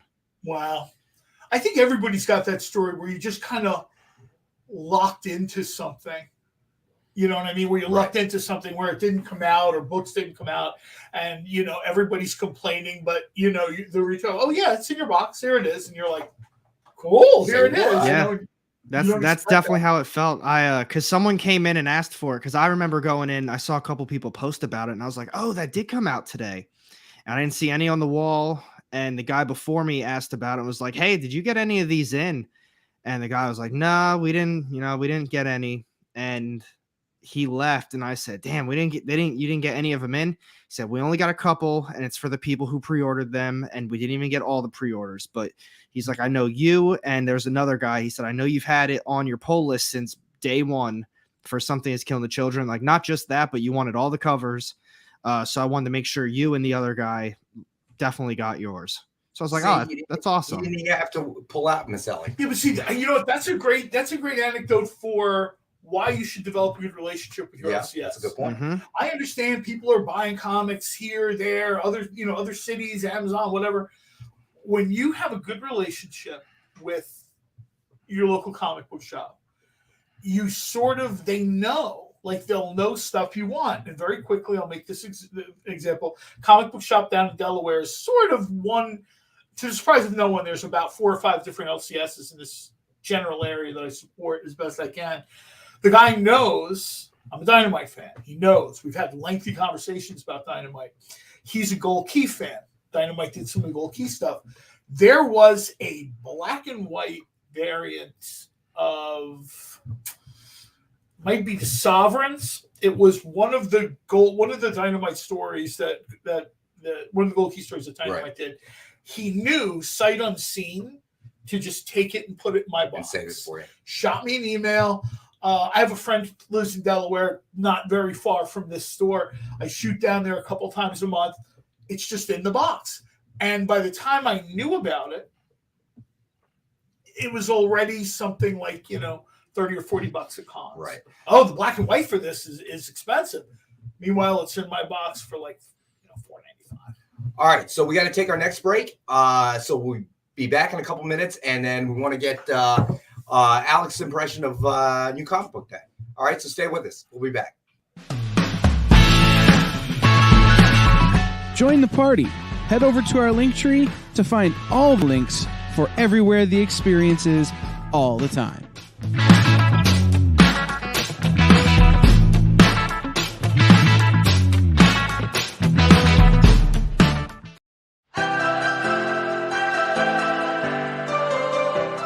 This is The Experience.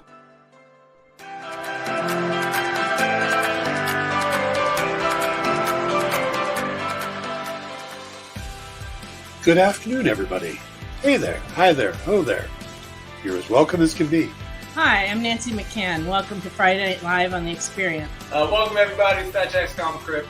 Brendan, Al, Jason, hanging out. There I am. Welcome back to Kicking It with Henry, folks. I am your host, Henry Kumpa. It's great to be here with you guys. So we are going to talk about books that are in stores this week. Hi, everybody, and welcome to Mishmash. Hello, and welcome to the Black Comics Universe, presented by Peep Game Comics. And you gotta love it that the first people in the minute to skim it are creators. Up, everybody! Welcome to another Wednesday Warriors. My name is Joey Galvez, and this is my pal Ambrosia. Hey, everybody! Welcome to Space Cadet. Hey! What's up? Welcome, everyone, for another episode of I Must Ask You a Question. Hi, everybody! Welcome to Nerd News Now. Hey, this is Rex. Welcome to Comic Collectables. Hey, hello, all you happy people. Welcome to the Dan Wickline Show. Hi, everybody, and welcome. This is the crazy show that we do on Thursdays called What's in the Box? What's in the box? Comic culture and sales.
All right, and we're back. All right, let's start off with what did you see on New Comic Book Day today? The one new series, Twig from Image. Scotty Young did it. I've really been looking forward to that for a long time now, and it did not let me down. Oh, cool. Very cool. Yeah, I don't know if you guys were able to check it out or anything, but I don't know. Scotty Young, definitely on fire. Between that and Strange Academy, I'm really looking forward to seeing where they go with this story. I mean, like I said before, Obi-Wan was pretty cool too. I know Aftershock had a new one, I think. I don't think the shop got all the books this week. I know it was a very light week to begin with, though, but I think they were missing some. It was kind of a light week, and I'm almost ashamed to admit this, but full disclosure, I'm always telling people hit up your local comic book store. Right. I did not go to the comic book store today. I only texted one of my retailer friends. Today was a day where I was very much into Moon Knight, Dog to the Park, and then Star Wars movies. I sort of, you know what I mean? It was just not normally on a Wednesday. Tomorrow's all booked up. Tomorrow and Friday are all booked up. And Sunday's beginning to be the day where I have friends that want to go see Doctor Strange. So I'll probably see it again over the weekend. By the time I see you on Monday, there's a good chance I will have seen this movie 8 times over that stretch. Wow, dude. That's a lot. I don't think I've watched 8 movies since the start of this year. It's just a thing including streaming or just going to movie theaters? Just streaming movies. I don't think I've watched 8 movies since the beginning of this year. Somebody asked me this on Twitter a while back. Because you have to work for a living. Like, where did this thing start? Like, there were people, and this was kind of flattering and bizarre. By the time we got to like Captain America Civil War, I had people on Twitter following along on the hashtag that I'm at the movies. And it was weird. Like, I thought, who would care about this, right? But those of us with jobs. And then other people were like, hey, are you going to the 7 o'clock show? Because I want to meet you there. I was like, sure. So I'd meet a bunch of people from Twitter at the theater. We'd have dinner at the food court. And then we'd go in and watch the movie. You're lucky you're still alive. Who knows? It could have been an axe murder for all you knew. You know, some random stranger. The one guy I talked to, he's like an EMT. He has chances to kill people every day. I'm small fish. And then he'll bring you right back to life. I volunteered to agree to go to a brewery this past weekend with like a total stranger with bizarre social habits. But wow, you really are bored some days, huh? You know what? When I'm doing this show, when we're reminiscing about the softball strangler, I'm going to be like, who knew? And on a report on that, I know that everybody knows that my cat died, right? So the latest report was I called. You know, my daughter's been having a real bad week, few weeks actually, and then the cat died, and she was she was heartbroken. So it looks like we're going to be fostering a cat. So that came over. She literally, my friend sent me photos, and we had talked about it, and my daughter happened to be downstairs in the kitchen, grabs my phone and texts my friend back. We'll take her or him. He's adorable. And, it's like, whoa, I got to talk to her first. Hello. Preston goes, volunteer to go to a brewery. I'd be up for that. Well, yeah, he's going. I tried to go with him over the weekend, and he takes some random stranger. Did he get my anchovy pizza too? You were busy. I wasn't busy at night. Unfortunately, yeah, that worked out poorly. Rex and I were actually going to go over to a brewery and split a pizza, and it just didn't happen. Anchovy pizza, that's the key. The anchovy pizza. He was busy earlier in the day, and then then my wife and I had plans later, and we'll put it together, but at some point. Was it to go to the movies? What's that? I said, was it to go to the movies? No. My wife wants I know. Especially like Marvel movies. Oh, you mean us or him and his wife? Him and his wife. Oh, okay. I wasn't allowed to go with my wife to the Harry Potter movies. It had to be her and her sisters in their little Hogwarts clique. And for the viewers out there, that is a secret to a happy marriage. Never ever go anywhere with each other. I watched one of those. You can't fight if you're never together. That's good point. See, wise beyond your years, Alec. I watched one of those movies with my wife, like at home, right? And I watched it at home, and I was just like, and I was actually watching it and reading a comic, and she looks over, and I was reading an Avengers comic that Hyperion was on. Big Hyperion fan. And I looked at my wife, and she's talking about the majesty of Hogwarts, and I'm like, I opened up my iPad, I'm like, my boy would bury the school and everybody in it without breaking a sweat. And from that moment on, I am a Harry Potter fan. I am too. I was not allowed to, and I like the movies. I've gone and seen them myself. I enjoy the movies. I really like Daniel Radcliffe. I've seen some of the other stuff he's in. The guy is super entertaining. Well, he's Weird Al. He actually is really. Oh, I saw that too. Yeah. I love the preview. Cool. Anybody have an accordion? And 3 people. Yeah, I saw that. I saw that the other day on TV. That was funny. But my wife, there has to be a certain mindset to go and see these movies, and I understand. Have you taken your wife to Universal's then in Florida? Yeah. Okay. All right. That is phenomenal. All right. My daughter and I went there, and we had the best time, and Gringotts and the whole 9 yards. And that was really very impressive what they did. Is that at Disney? I'm guessing. No, that's Universal. Is that not the same thing? No. No. What I loved about the Harry Potter experience was it strides to parks. Yes. Right. Yes, and you have to take the train to get to. You take the Hogwarts train, the Hogwarts Express, to get between Gringotts and I forget now. Diagon Alley. Yes, Diagon Alley. That's right. They have, and I love. They have the broken brick wall you got to walk through. They have spent the whole 9 yards.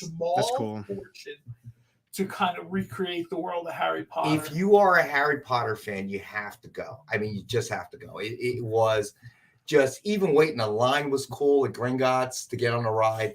Now, the one ride they have butterbeer, and it's tasty. Actually, it's too sweet for me. My daughter had it. I was like, yeah, give me a real beer. I got it as I don't need butterbeer. Is it too sweet? It is too sweet. I got it as a whatchamacallit. I'm gonna need more than that, food guy. Whatchamacallit. Like a Slurpee. They have it as like it's too much. No, it's just too much. It's too sweet for me. It's like a butterscotch soda. Yeah, it is just butterscotch soda. Yeah, no, give That me a sounds real disgusting. I'm not gonna lie. Yeah, give me a real beer. I'll just fake it. One of my I'm friends who makes cannolis. She started with a cannoli truck. Now she has a huge cannoli restaurant, like bistro. Oh, I love cannolis. She has a cannoli bistro in Hamilton, which is like a big food town in Jersey. And one of her biggest sellers every year at the holidays, she does a butterbeer cannoli. And kids line up and wait for it. And her own father, who owns a pizza shop, said, "Isn't this a butterscotch cannoli?" And she made him leave the store. It was the best. All right, so let's do another Star Wars item. Star Wars #1, Pichelli variant, signed by John Cassaday. Suggested retail of $89.99, and we have it as one of our blockbuster offers for $29.99, and we have one available at that price. Oh, that's a great cover. I love that cover. Now, I do have a quick question, only because we were on Harry Potter. Yeah. Now, what? Now, I really like Harry Potter, but I haven't kept up with it over the years. What is the deal with the Fantastic Beasts and where to find them? Is that like 3 random movies? Are they supposed to be like another series of movies? Prequel, and they're an interconnected series of Dwayne's Pain claims. Dwayne's a Pain got you for Star Wars #1, Pichelli variant. They are connected? Yes. Yes. They are a Dumbledore. prequel. It's like a young Dumbledore. That's what think that is. almost like Dumbledore Year 1 type. It hasn't gotten great reviews, but I've enjoyed it as a Harry Potter fan. I saw the first one. I liked it. Yeah, I've enjoyed it as a Harry Potter fan. You know, you've had the Johnny Depp issues which have, keep making the actor. They have to keep changing the actors. But other than that, I've enjoyed it. Let's see. JD says Fantastic Beasts to Harry Potter as Star Wars 1 through 3 is the Star Wars 4 through 6. Correct. I think that's super. I think that's very accurate. Yeah, that is an accurate analogy. Okay. I enjoyed it. I appreciate that. Yeah, I mean, that universe to me is very cool. It's something my daughter and I enjoyed because right around the time it was getting hot, she was starting to read books and stuff. So she would read them, watch movies and stuff. So when we went to Universal Studios we specifically went because of Harry Potter. But the rest of the rides are cool too. But the Harry Potter was what we were there for. I have a picture of my daughter standing behind Hogwarts. They have that photo op right on that bridge. So we have a great picture of her standing there. That's awesome. The rides, we were there during Halloween, I remember. So that's a great time to go. Yeah, Christmas it and wasn't Halloween super crowded that Halloween for some reason. I don't remember why. But we made the mistake of going during Christmas time. That's no good. They're slammed. Although I will say, as much as I love all the displays that Disney does at Christmas, the Hogwarts Christmas display is almost like straight out of the movie. And it's very, very I gotta cool. tell you, if you are the Dueling Dragons, yes, agreed, Preston. I gotta tell you, Alec, if you are a Harry Potter fan, I don't know, is your girlfriend a Harry Potter fan? Yeah. Okay, you guys gotta go. You gotta go. You got, and I'll tell you right now, I don't know how long you go for, but we plan on one day, and that is all we do. We have this little thing where we go there, it's phones down. People are like, oh, you didn't post any pictures. I'm like, no, because you know what I did? I left my phone in my pocket and I enjoyed the day. Nobody checked notifications. The only time the phone came out of my pocket was when my wife was online ordering food and asked if I wanted something. That's actually how I go about going to Comic-Cons and stuff. Even, a lot of people have asked me, are you going to film it? Or are you going to, you're going to do this and that? No, I'd like to go there. I like to experience it, take it all in, and, just have a good day with it. My daughter and I have been there like a ton of times because of when a softball just dragged us into Florida and you're there. Why not? You're already paying for the hotel and you've already paid for travel. So we've gone multiple times in our high school years, and we went for 2 days. I think that time, and 2 days it wasn't super crowded, so it was kind of enough to get everything done. But the Harry Potter was just phenomenal. We couldn't get over it. I mean, it was empty enough that we could go on rides multiple times without a horrendous wait, that type of thing. Now, I will say I am not neither is she, but we are not crowd people. I don't really like crowds. I know she doesn't either. Well, and that's been my big turnoff to checking out Disney and all that stuff is I know how crowded it gets. And I know you stand in line. I mean, I think you said a couple of weeks ago, the lines couple hours you had to wait. Now it's because of post-pandemic, it's been a little crazy from what I hear. We went, literally, my daughter and I, our last trip to Disney was the day before they shut down for the pandemic. And that was a very interesting experience. You know, it wasn't super crowded. The last couple of days, they had let the college students, what they call the CP program, the college program. Yeah, and a lot of them, because they were cutting them all loose, they gave them, they let them get in the park. Yeah, JD is right. Fast Pass is always good. I know people are like, it's too expensive. It's too expensive. My response is this. Obviously, people can only pay what they can pay, right? But I always call it the Disney mindset. If I'm at a baseball game, there is no way I should be paying $20 for a foot-long hot dog and a beer. I do it all the time. Yeah. Hockey game, the nachos come, the beer comes. How is that $19? Because of that. Because you're there. It's the same thing with Disney, right? No, a burger and fries should not be $25. I should not have to spend $1,000 to get into Disney on Christmas Day. But people do it all the time. Yeah. It has been a lot worse post-pandemic, I think, because everybody's been kind of shut in, so everybody's slamming it.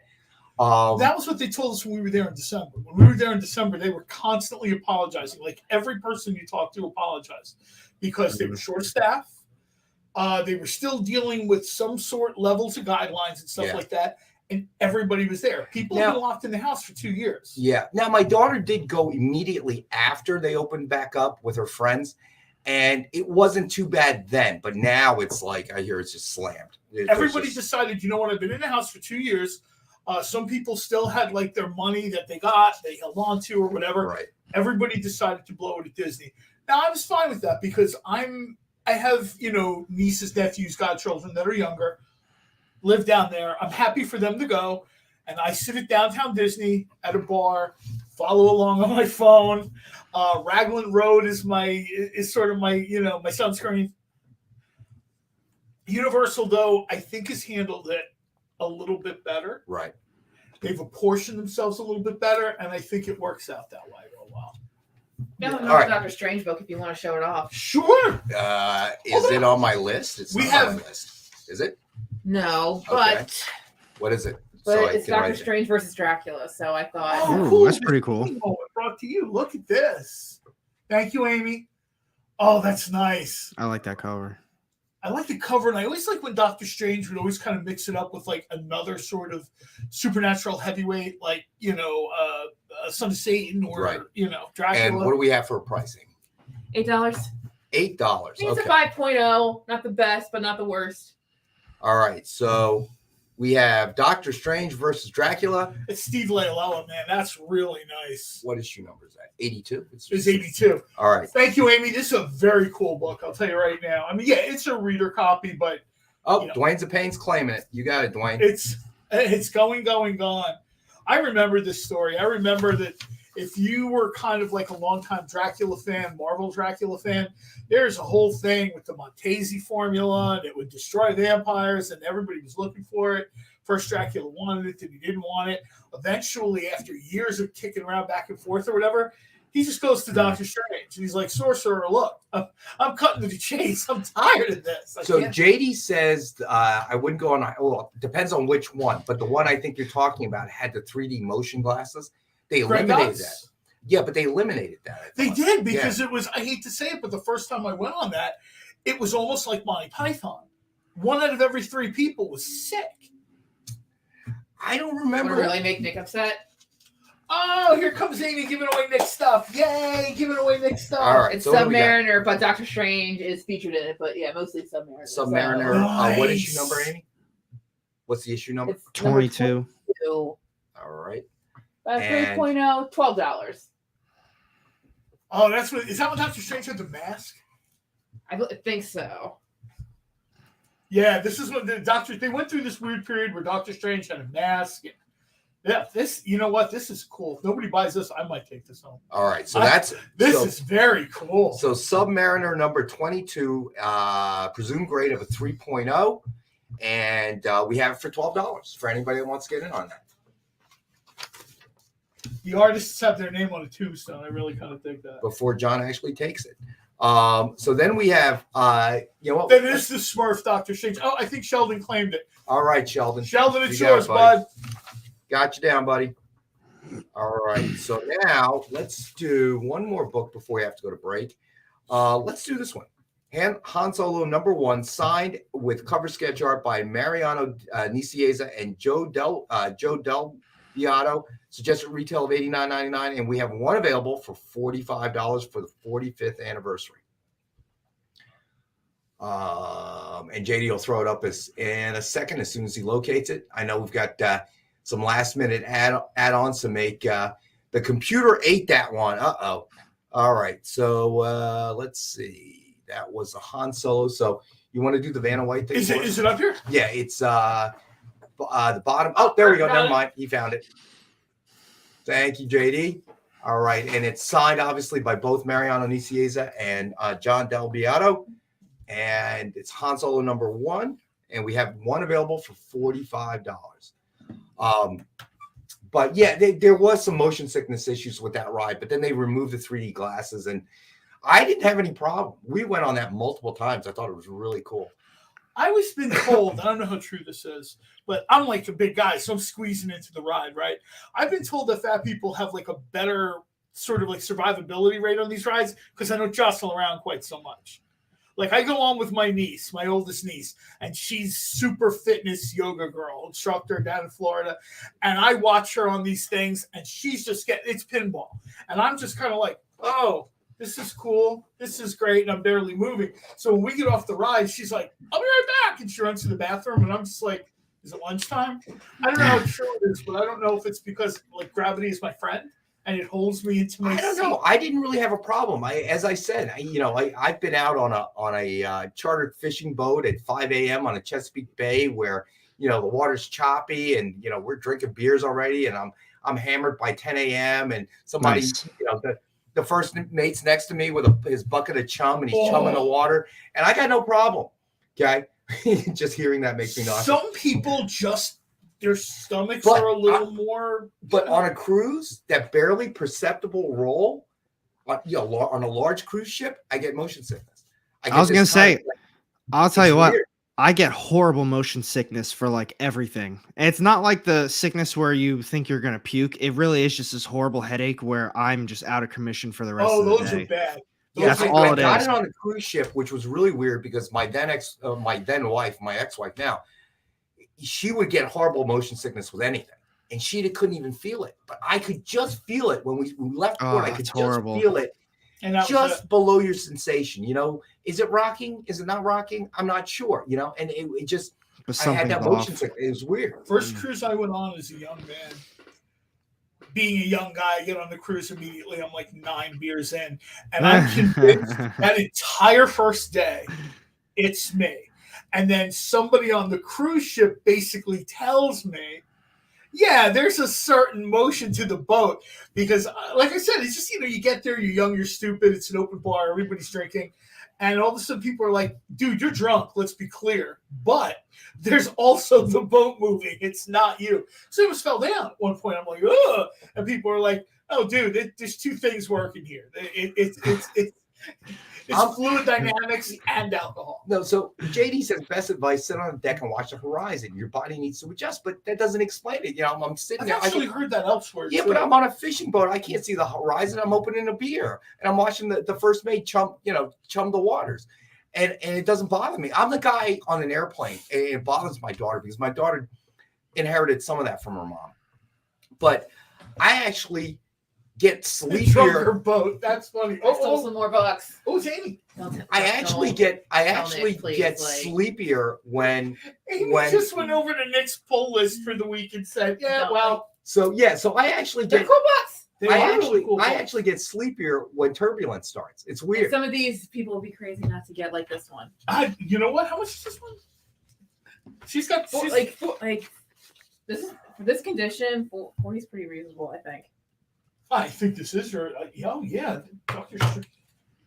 We might have to come back after these messages. I'm not sure how many of these will make it on the air.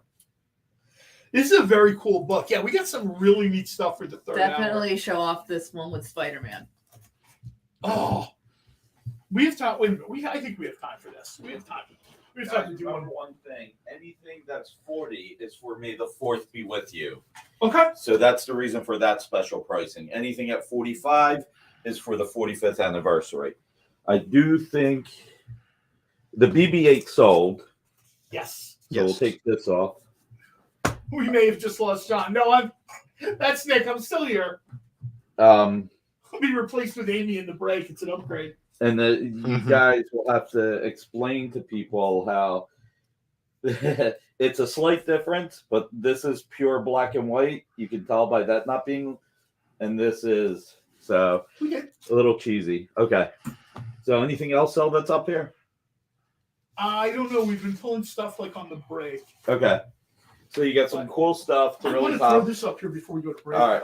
Preston, I'm still here. You mean before you come back from break? Before I come back from break. This is Doctor Strange 179 that apparently was just pulled from Nick's desk. It's about a 4.0 roughly, but it's Spider-Man. Very, very cool. I like this. And it looks like it's $16. Your money, sir. So it looks like he's going to sell this for $16. Vintage people, your time has come. This book is very cool. How much is it? According to you, it's $16. Oh, wow.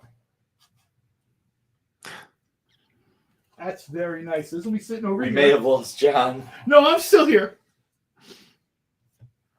All right, so all right, Dwayne, you got it, buddy. Dwayne's pile is over here. All right. He's purchasing. Perfect timing, Dwayne. All right, so we're at 7:58. We're going to go to our next break. Yeah, we're going for 3 hours. I think Alec is leaving us at this break, right? Yeah, Alec? I was gonna say thank you guys for having me on tonight. Thanks for joining us, Alex. Appreciate it. Although you are taking away from the 4th, may the 4th be with you. I mean, it's you, Rex, John, and Amy. Yeah. So now it's may the 3 be with you. You step in as the 4th. We'll throw up the link. Check out Alex's show. I can't step in for you. I pale next to you. Definitely, but definitely check out Alex's check out YouTube Alex. station, AR_comics. Thank you. At YouTube, and it's great content there. So we'll go to our next break. So we'll be back in a couple minutes. See you later, Alec. Thank you guys. Have a good night. Take care, Alec. You Have a too, great buddy. See you next week, Thank Al. you. Join the party. Head over to our link tree to find all the links for everywhere the experience is all the time.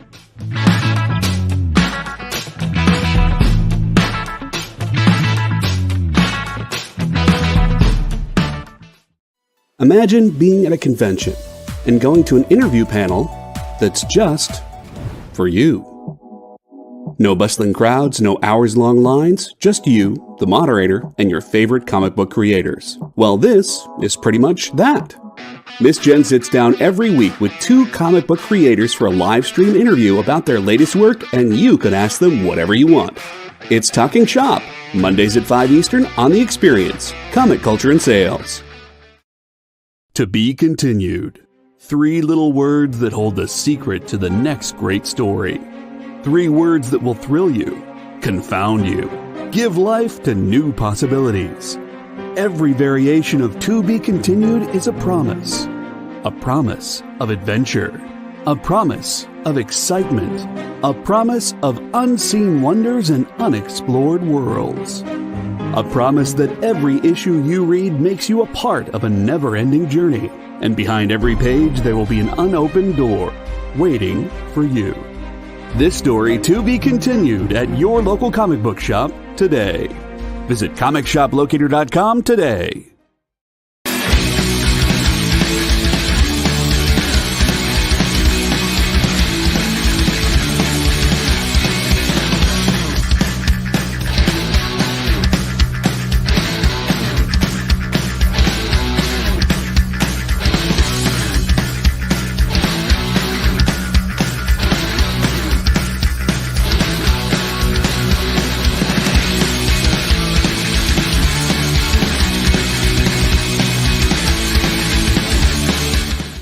Did you know that every Experience show, including some exclusive content, streams on Twitch? Check it out, twitch.tv/the_EXP. Or just scan that QR code.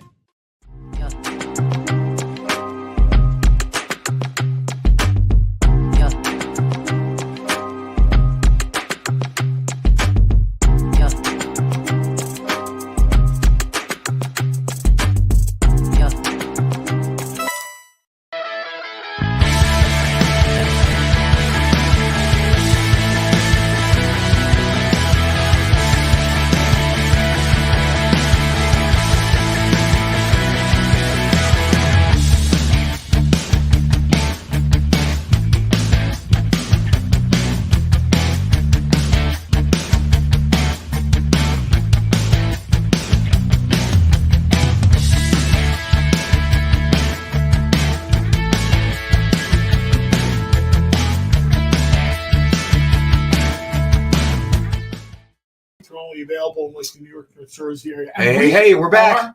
We are All right. ARless. Well, we had a price change. So we did have a price change. Star Wars number 108, signed by Walt Simonson. We did have it at $99, and we're going to do it tonight for $77, and we have one available at that price. Again, love that signature. I love the cover. I love the signature. Walt Simonson, sort of, that name kind of goes hand in hand with some of the Star Wars stuff. All right. And you know what? I realize that we have two best offer items that we need to get off the board so people have time since we're in the second hour now. All right. So this would be the third hour. We're past the second hour. Oh, okay. All right. So we have Miller and McNiven's Nemesis number 1, CGC graded, guaranteed 9.8. Suggested retail of $89.99. It is one of our best offer items, starting at $1. I'll buy that for $1. Wait, what is that? Miller McNiven's Nemesis. Nemesis, $1? $1. I'd buy that for $1. In a slab? It's like at Wawa today. It's a DF cover too. I like that. So if those of you that do not live in the state of New Jersey, we had something new happen today. You don't even really, you're looking at me like you don't know? I haven't been to Wawa since this morning, and I just grabbed my coffee and I was gone.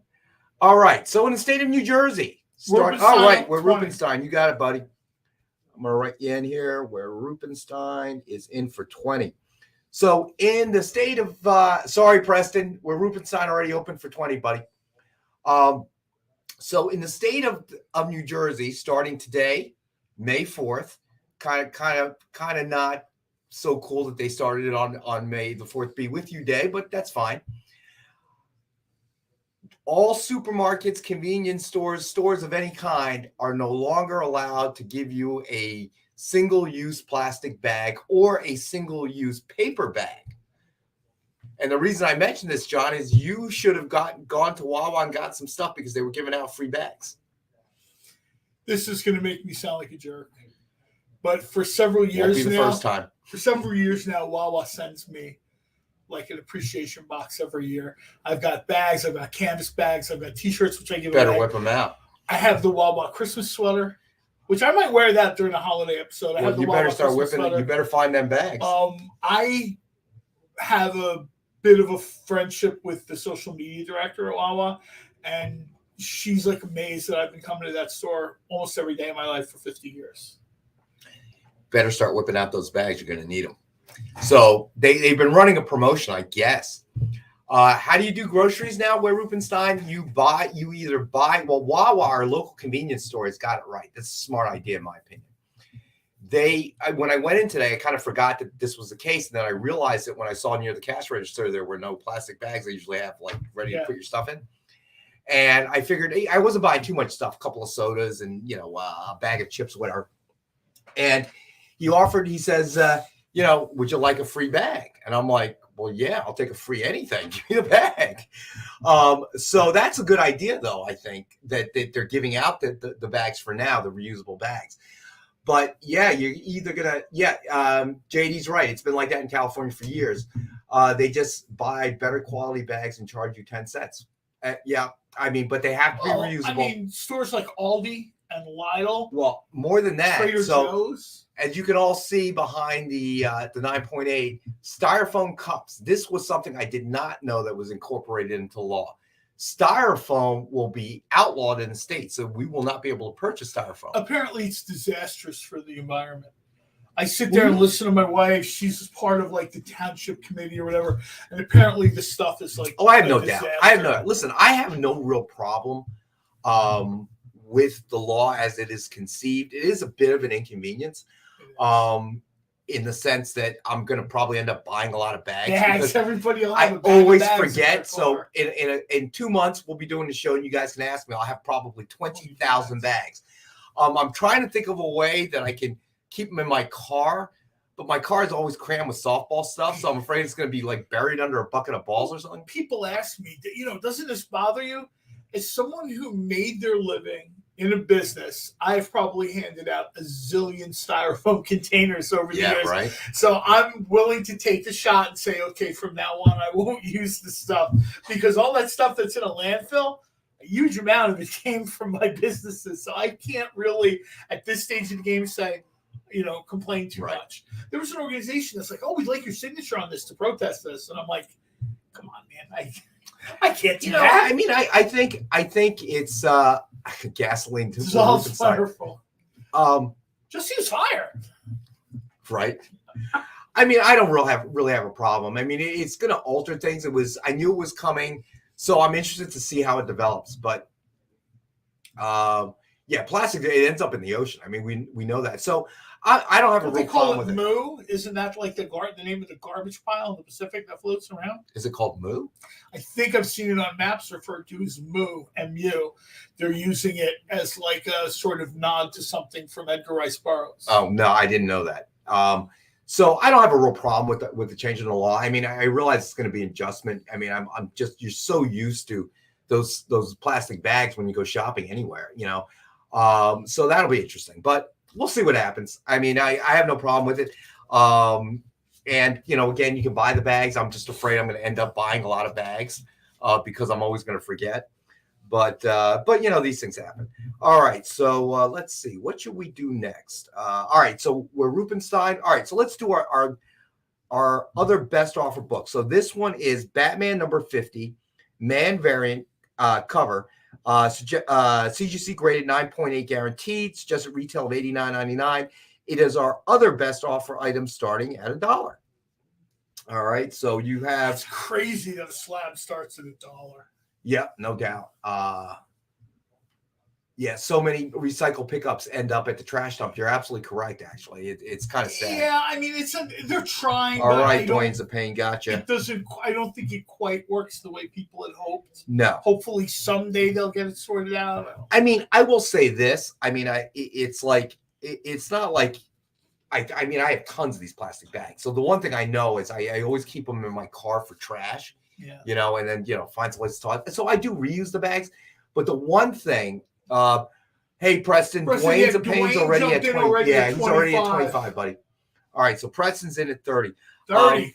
I'll tell you, that's a real nice cover. I can see. I can see there'll be a little bit of back and forth on this. So, I do use them for like scooping the kitty litter and stuff like that. So now I'm gonna have to buy. That's everybody's question. I hear everybody that has a problem with the plastic bag thing is like, how do I poop or scoop? You know what I mean? The cats, the dogs, or whatever. Yep. This is a country with dogs in particular. In the last 25, 30 years, you don't have a dog, people look at you like, what is wrong with you? Unless you're like have a cat or whatever, right? So everybody's got animals. I don't care what the animal is. Everybody's got animals. So how am I supposed to clean up? Well, let me say this. JD mentioned California. In California, when my aunt used to live there, whenever we'd go visit and I would, volunteer to take out the trash, man, it's complicated. They have 3 different recycle bins. Okay. One for cardboard, one for aluminum, and then one for compost.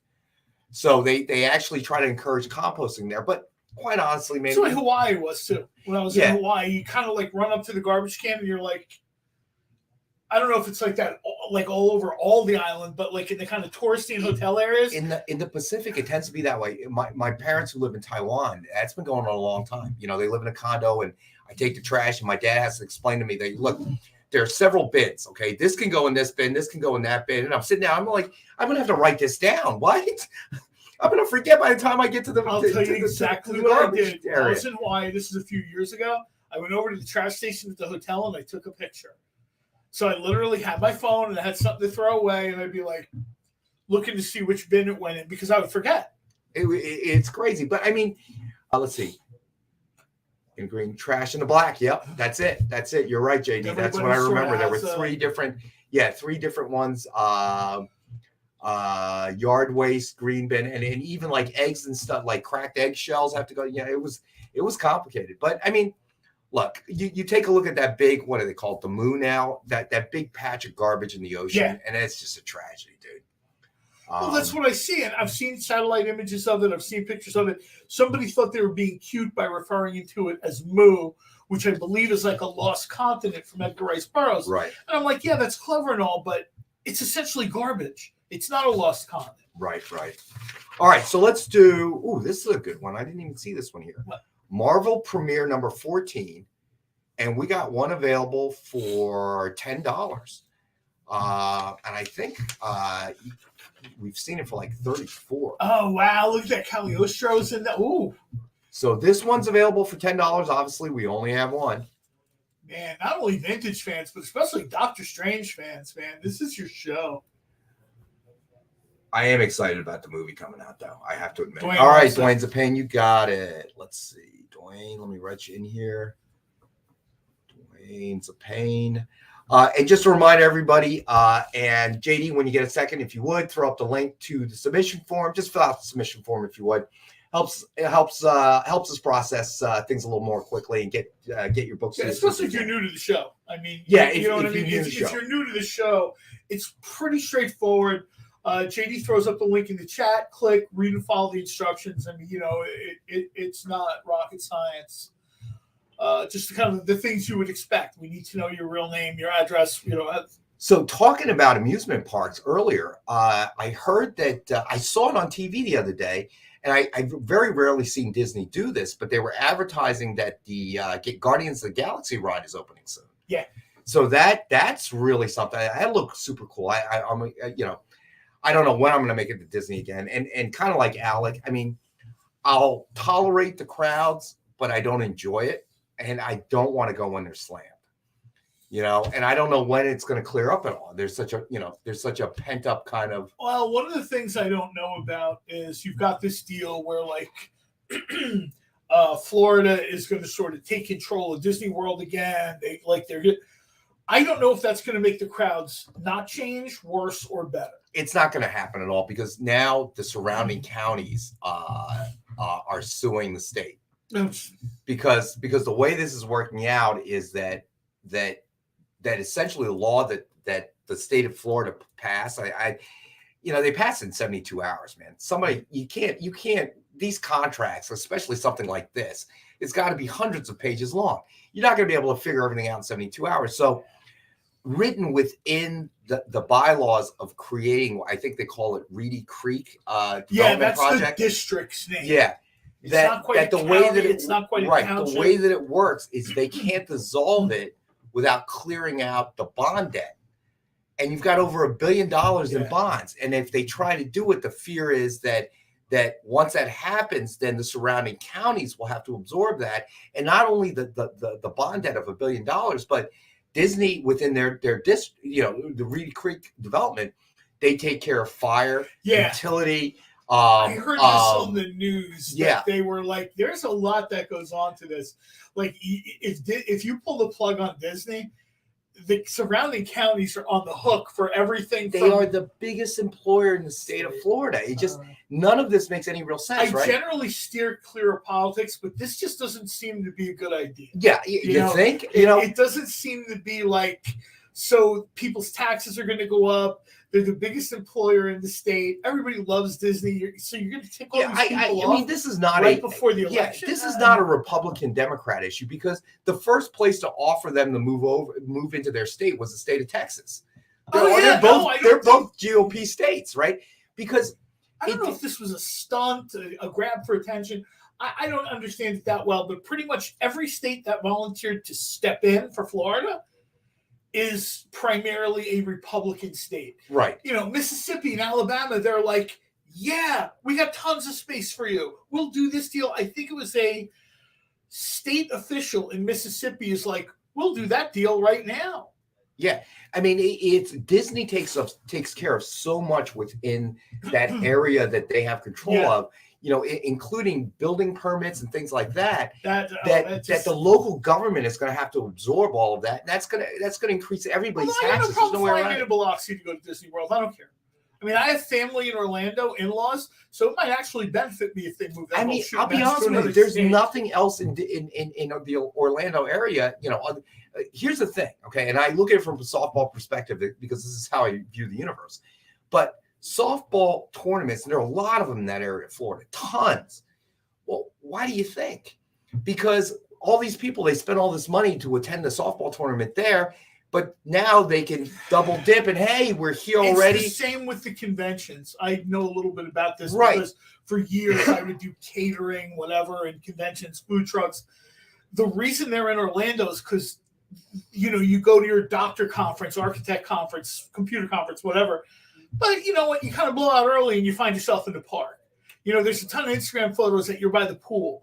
And I know for a fact because, I did pretty well. People are food trucks. They're out grabbing food truck. You decide to pull that whole deal to Texas, Arizona, like whatever. All that stuff is going to go with them. Exactly. Businesses are going to go with them. There are a ton of ancillary businesses that are support for Disney. Like even Disney can't feed everybody. There's hundreds of restaurant chains. Yes. Varying in sizes. Not only that, but some people that supply the restaurants. Yes. You would know this better than anybody. Oh yeah, no, it seems like such a bad move. Well, I think at first they thought it was like politics or whatever, right? But like you said, like I guess Florida's Republican, right? So they're saying, oh, the Republicans hate Disney. Immediately, people in Alabama and Mississippi and Virginia were like, no, we don't. Whoa, slow down. We're ready to make a deal right now. What I think is funny is that the only people that are probably really happy about this is Universal. Oh, yeah. Universal's like, go. They're like, yes. All right. Suddenly, Universal will be overstaffed. Not understaffed, they'll be overstaffed. Well, what's funny is that you notice Disney has been relatively silent on this whole thing.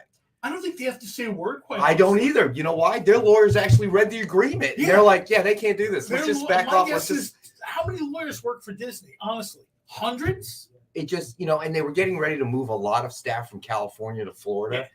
Yeah. It just seems to me to be like the dumbest thing I've ever seen. And then there's no way around the local counties absorbing the tax hit. Somebody's going to have to pay the $1 billion bond. Somebody's going to, when there's a fire on Disney property, there's got to be a fire department now that you got to fund. Well, that's what they said. They said these counties aren't prepared to hire hundreds of cops. A couple of the counties, like small towns, they've got I read it was something ridiculous. Like they've got 100 residents. One of the towns has 9 police officers, including the chief of police and the one detective grade person.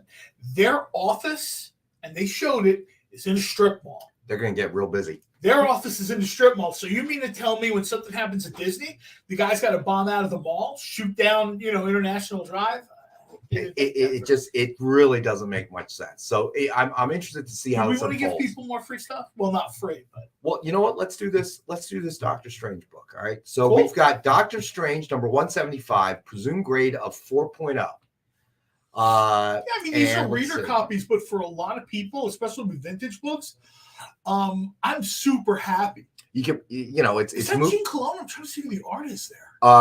It's on eBay for around $50. Let's see, and we have one available for $39.99. Wow, these are books that if I go into a comic book store on the wall at a higher grade, this is an $80-$90 book at like a 7 or an 8. And for me, it's a book I want, but I just don't want to pay. I don't need it to be an 8. Right. You know what I mean? This is a great way to sort of fill, I hear people all the time, I'd really like vintage books, but I don't want to pay that money. This is a great way to pick up a reading copy. When I see books at 12, 15, 20 cents, I'm just assuming it's going to cost me substantially. All right. So that is available tonight. We have one available for $39.99. Doctor Strange, number 175. The Sons of Satanish.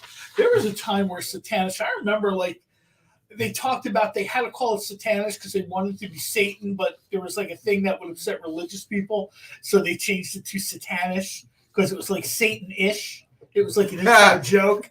It was an inside joke in the bullpen back then. I'm like, okay, fair enough. So that was interesting news as this is unfolding in Florida. I'll tell you right now, if I'm at a con and I see this and the dealer says it's $40, I wouldn't even hesitate. I'd be like, okay, throw out my bag.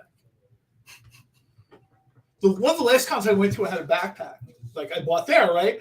And when I started doing this, I just turn around and I'd be like, put it in. You are a trusting man. People at Comic-Con, let's put it this way. In my years, I've seen what it's like when someone cons you, right? People don't spend a small fortune.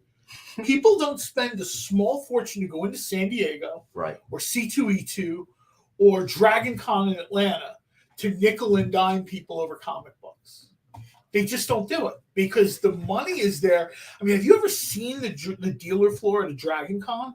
I'm almost waiting for them to go to double-decker booths. There are so many people in there, 2 levels of booth. And I got to tell you, the dealers are there to make money. And apparently, from what they say, it is expensive. It is. To get dealer space at a major con. So there's no way, if I have $40 in my hand, which is what this book is, $39.99, if I'm willing to give a dealer $40 for it, he knows I have other money to spend too. He's happy to turn around, laugh, stick it in my bag, take the money, and say, hey, you want these 2 books for $50? Why is it? Yeah. I had a guy, the last time I was at C2E2, I had a different kind of bag, and I jokingly said to the dealer, well, the way it works is I fill up the bag, then I go back to my room. And the guy's like, well, what are you looking for? And, I have my phone on my list. Back then, I'll tell you how old this list is. It's a BlackBerry, and I emailed myself a list. Ooh, a BlackBerry. I pull out my BlackBerry, and the guy looks and looks and looks, and he starts writing stuff down. He's like, I got almost all this stuff. Man, we must be getting old. I remember when the BlackBerry was cutting edge. 22 books, fit in my bag. We cut a deal with the guy. I turn around. I'm walking back out. My friends are like, where are you going? I said, I go back to the hotel. We just got here. I said, my bag is full. Your bag is not full. I said, my bag is full. And they couldn't believe it. I was like, yeah, I went right over there. Dwayne's Payne says, John got an idea. We need a backpack outfitted inside. High firm walls, accept books. Like that. That's actually not a bad idea right there. Next week on the experience, bags. JD, start working out the swag. Oh my gosh. All right. So let's see. We got time for one more book, I think. Yeah, right? we easily have time. Did we do all the slaps? Let me see. I think we did do all the slabs. Did we do all the slabs? Did we do all the CCAs? You know what? We do have another Star Wars CCA. It is Chewbacca #1, Kira cover cover sketch, and signed by Brian Kong. All right, so we do, Dwayne. We'll probably get to that. Do we have time to do that? Yeah, we have time to do that. Do the Killing Red Sonja. Well, hold on. So this one is just a retail of $89.99, and we have it for $45 for the 45th anniversary. All right, so that is still available. All right, so hold on. I love this, man. I have fallen in love with these black and white sketches recently. Ever since Super Nice, very nice to Nick. He got me a Joe Rubenstein, just a nice pencil sketch of Kato. And I got to tell you, man, I love that thing. And it is, Rubenstein is a master, and I love this thing to death. All right. So before we go to break, let's put this up, and then we'll come back to it. Red Sonja, Age of Chaos #1, CGC graded, 9.8, Lucio Perillo cover. It's just a retail of $89.99, and we have it as one of our 5-star for $50 books. Man, I love that. Let me see. Check off things that have sold so we can do a recap when we come back, which I know John loves. I remember I've embraced it. Absolutely. We should do more. Yeah, I remember the Age of Chaos. I was super happy. I found out a little bit before everyone else, just simply because I was I'm reading the books, right? And I start seeing the advertisements, and I'm like, I remember Chaos from way back when. And when Dynamite acquired Chaos, I was super happy. Chaos was one of those books that sort of did everything with a wink and a nod. Evil Ernie, Purgatory, whatever. I was super happy. So, all right. So, you know what? We'll do the recap as soon as we come back from our last nicer 5-star books we've had in a while. It's 5-star for $50. That's one of the nicer ones we've had. It is nice. Let me see. Just checking double quick to see what we haven't sold yet. So I can do a quick and efficient recap when we get back. Let me see. Any other books, John, this week that you liked? Well, I mean, we had some very cool stuff from Dynamite this week. We had Red Sitha. We had Dynamite, which I haven't read yet. That's the only one I haven't had a chance to read yet. It was just a little bit too crowded. You're a busy man. You got to see movies 3 times in a row, and you got a lot of stuff to do. It beats working for a living. Yeah, it does. We had Red Sonja this week. Both of those covers had Gracie the cosplayer on them. There's multiple versions of these characters. And we had Fractured States, Project Superpowers Fractured States. This is like one of these things that when I really dove like headfirst into Dynamite, Alex Ross doing Project Superpowers was like, I can't believe how good this is. I bought everything I could find. And then I found there was this and that or whatever and blah, blah, blah. I got a couple things signed, and I got to tell you, you go to a Chicago con where Alex Ross is, and that's like your afternoon. That's like your afternoon. You are just waiting for that, like 30 seconds of, oh, hey, thanks, whatever, blah, blah, blah. He signs it, he goes. And Project Superpowers is one of those things which, I mean, I would be happy if Dynamite did the book monthly. I wish we were celebrating like the 200th issue of that book. I love that. We've done a few things with it. And probably everyone thinks it's Green Hornet, but I bet the Dynamite property I've pestered Nick for the most is Project Superpowers. Because I've got Dynamite books, I've got Green Hornet books dating back to Gold Key in the 60s, right? I've got a ton of stuff. I mean, this surprises no one. I've got literally hundreds and hundreds and hundreds of these comics from different publishers over the years. Project Superpowers is something that I guess Nick and Alex, whatever, they got together, they decided to grab like these public domain characters and turn them into something so cool. So when we finally got Fractured States, which is, we've had 2 major stories, right? We had a story from their past, we had a story from their present, and now this is like the story from their future. And I'm super excited. All right, so it's time for our last and final break. So we will be back in a couple minutes. Stay with us.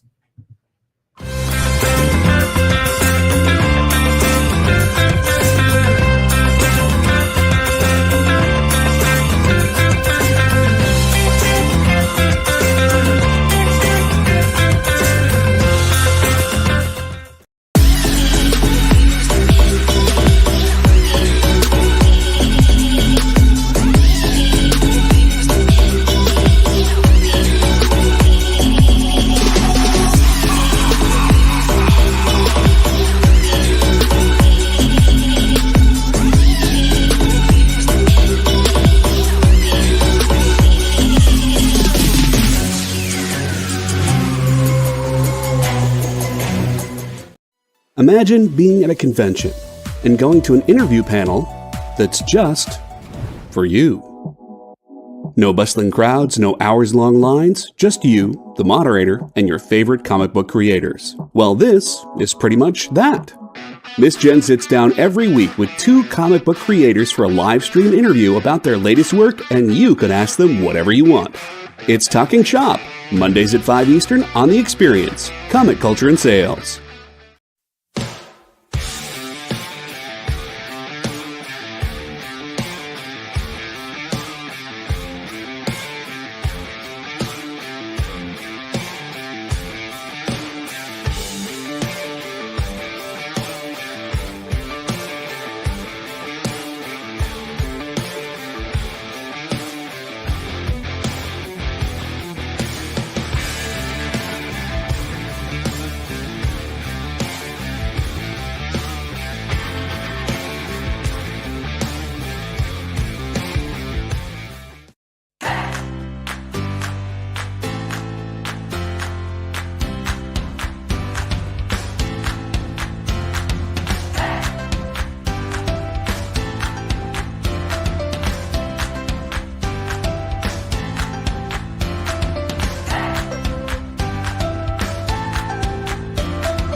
There's something for every imagination at your local comic shop. Visit ComicShopLocator.com to find a store near you. Join the party. Head over to our link tree to find all the links for everywhere the experience is all the time.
I know.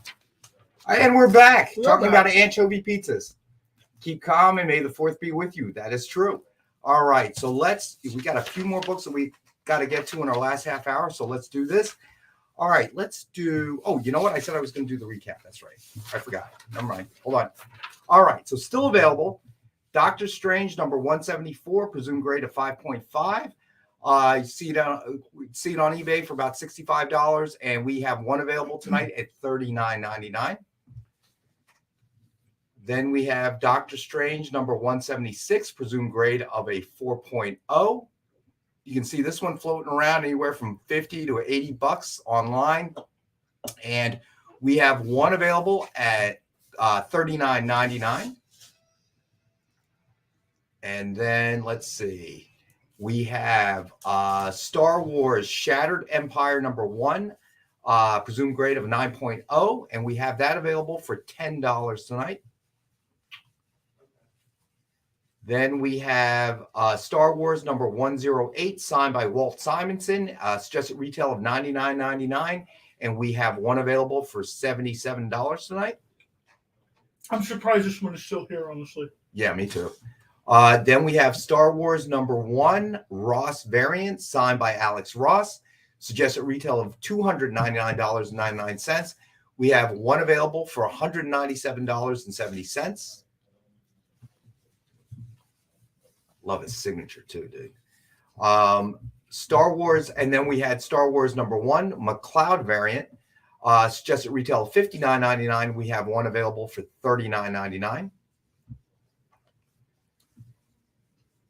Then we had Han Solo number 1, signed with cover sketch art by Mariano Nicieza and Joe Del Beato. Suggested retail of $89.99. We have one available for $45.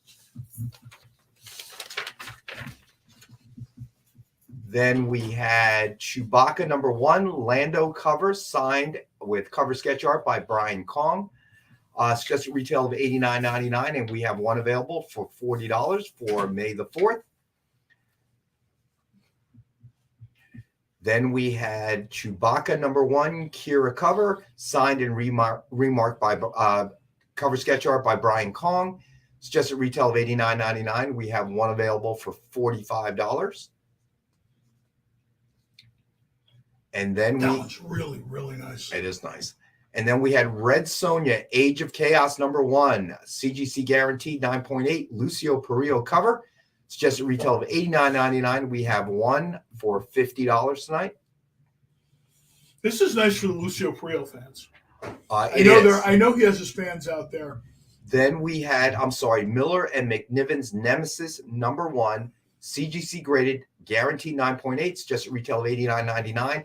It is a best offer item, and where Rubenstein is in the lead at 20. Let's see. Then we had Batman number 50, man variant cover, CGC graded, guaranteed 9.8, suggested retail of $89.99. It is a best offer book, and Preston is currently in the lead at 30. Then we had Death of Doctor Strange number 1, Care Andrews cover, CGC graded guaranteed 9.8, and it is a best offer item, and currently Preston is in the lead at 45.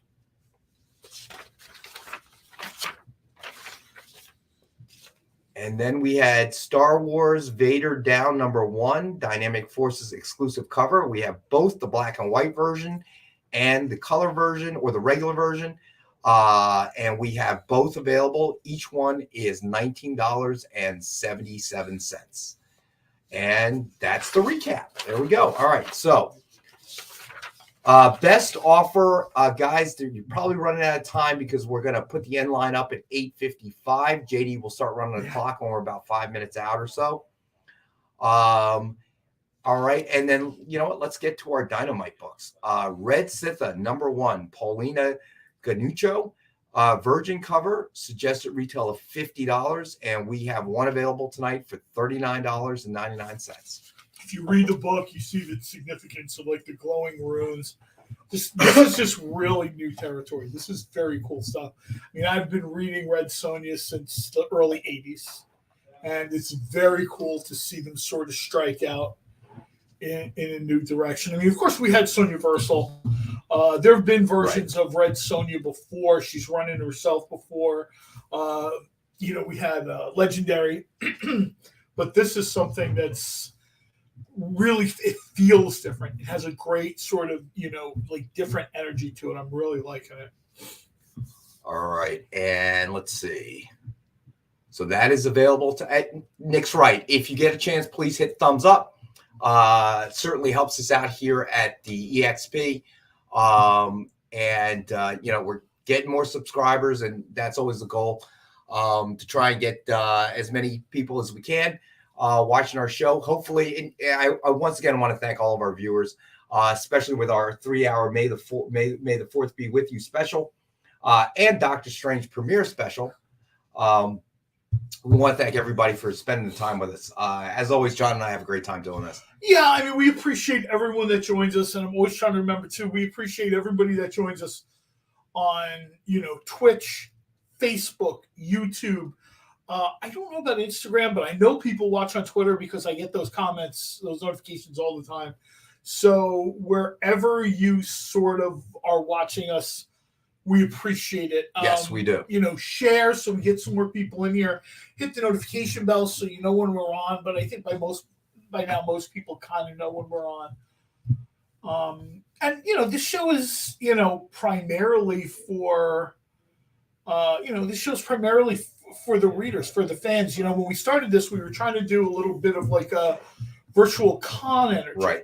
You know what I mean? And now the show is sort of turned into like a weekly, like people know each other, they get together, people make sure everybody gets the books that they want.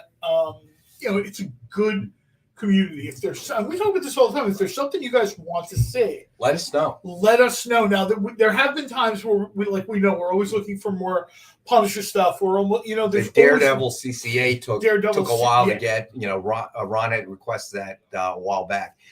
Jay Burns, 3 hours with y'all. Just flew by. Great show. Thank you, Jay Burns, for saying that. We appreciate that. Believe me. We want to make sure we're not boring people to tears. Yeah, I mean, it's not. We want to make sure people see all the books that are offered. Yes. And I'm pretty sure you won't find prices any better than this. Like if you're in this more for the the acquisition aspect of this show, I'm pretty sure you're not going to find prices lower than this for these quality books. I agree. Yeah, I want more Vampirella too, Preston. I agree with you. All right. Well, After almost 50 years, we want more. All right. Well, you were just talking about Project Superpowers. So we have Project Superpowers, Fractured States #2, Paula Andrade, Virgin cover, suggested retail of $50, and we have one available for $39.99. And I've always been a big fan of the Virgin covers because I think that's what the artist really meant for. Yeah, I think you're seeing the artist's vision a little bit more, and you've said that before. I mean, obviously, when an artist sits down at his or her board, yeah, sure, it's great when Ken Heiser does it with a blank variant, but most artists are not. They're not doing that. They're just trying to put a panel together, right? Tell the story, et cetera, et cetera. In this case, there's like multiple generations of Black Terror. If you're a Project Superpowers fan, you know what I mean. So we had one more Star Wars #1 Dynamic Forces exclusive cover, suggested retail of $29.99, and we have that one also available tonight for $19.77. And I believe this is the Greg Land cover. There it is. It is the Greg Land cover. It's the one we have for sale. I don't believe is autographed by Greg Land, though. So just to be clear on that one. But that is the cover itself, and it is a DF exclusive cover.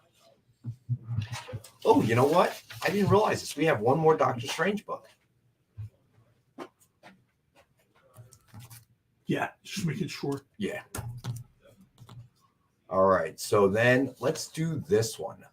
Doctor Strange and the Sorcerer Supreme #3. Let's see, and we have one available for $20 tonight. I may break down and actually go to the movie theaters for Doctor Strange this time. Although, is this like a first appearance or something? I'm trying to. This is kind of like jarring my memory, and I can't think of why. I don't know the answer to that. But yeah, I may actually break down. But it's supposed to be. I think they had a date, didn't it, of when it's going to start streaming? Yeah, I think it's like August. Yeah, is it August? Are you sure it's that far out? Let me look. I might be thinking of something else, but I thought it was. Let's say Doctor Strange. We, Preston, from time to time, we have had Vampirella. We haven't had any Vampirella recently, but I'm reasonably confident in that. I'm gonna write it down, Preston. Yeah, Rex will have an easier time finding Vampirella than, sometimes we get people who request more rare, obscure stuff. Vampirella, I think, would probably be a little bit easier for you to find. Yes, I will make sure something is on our Monday show, Preston. That is Vampirella, since you have made the request. Let me see. It doesn't say. I'm trying to find out when Doctor Strange is going to start streaming. Because I don't know if we still have one, but what would be cool? We had it a little while back. I don't know if we still have it. It's Legendary Vampirella. Oh, yes. She's in the super cool sort of, like the red sort of ball gown. Really neat. Where Rubenstein says the streaming stuff has been coming extremely quick from theaters lately. You're right. Well, that's because there's still a segment of the population in parts of the country that just aren't going to the movies. Yes, that's true. There are people that will not sit there for 3 hours and wear a mask. You just don't want to do it. And I totally get that. So I could see where people are like, hey, look, from now on, you need to get the movie to me. All right, hold on. I'm trying to see if I can find it online. Jiggy says between 65 and 70 days. 65. I'm trying to, I've got it, but I can't. That would probably put us right about into. I want this close. Close. They can't even see what you're doing. I know, but the ad. There's a few really cool books that we have here tonight that I don't think people want to pass up on, especially the vintage stuff. Some of these vintage books are reader copies that reader copies get hard to find. Yeah, JD's right. It's been about 70 days. So that's how long it took Shang-Chi and how long it took Eternals to come out. So probably, about they could have taken days. their time with Eternals. They didn't need to rush that to my streaming service. You're the one that went to the movie theaters again to see it. Oh, no, that was Morbius. That was Morbius. That was my double shot. That will be streaming tomorrow. I was going to say. Oh, JD. Really? And they're slamming us. Thanks, man. I take that as a compliment. That's what I was going to say. Even like the porn bots are enjoying our show. Yeah, I take that as a compliment. We've made the big time, man. I know. Thanks, Elon Musk. Nice. Listen, maybe they need another recap. I think that means that we've hit the big time personally. I know, right? When we're worthy of being attacked by bots, we have definitely hit the big time. All right, so let me see. Do we? Oh, you know what? We have a few more Dynamite books. I was going to say So we have Dynamite Never Dies, number 3, Lucio Perillo, Virgin cover. It's just at retail of $50, and we have one available for $39.99. That is stunning. That is cover. absolutely gorgeous. Perillo is another artist that I am just a huge fan of. Well, Dynamite has been, and I've talked about this before, and people are like, oh, you're just a super fan. You say whatever. Sure, I would never deny being like the super fan. However, and I'll even leave Alex Ross out of the conversation because that's an easy one. That's a layup. Dynamite has the art of John Cassaday, the art of Lucio Perillo. And I mean that both their art and we have so much of their art. Right. It's in collections. Right. That doesn't, I'm not even counting all the variant covers that have been done over the years. The line art, the storyboards, the CCAs, just, you know what I mean?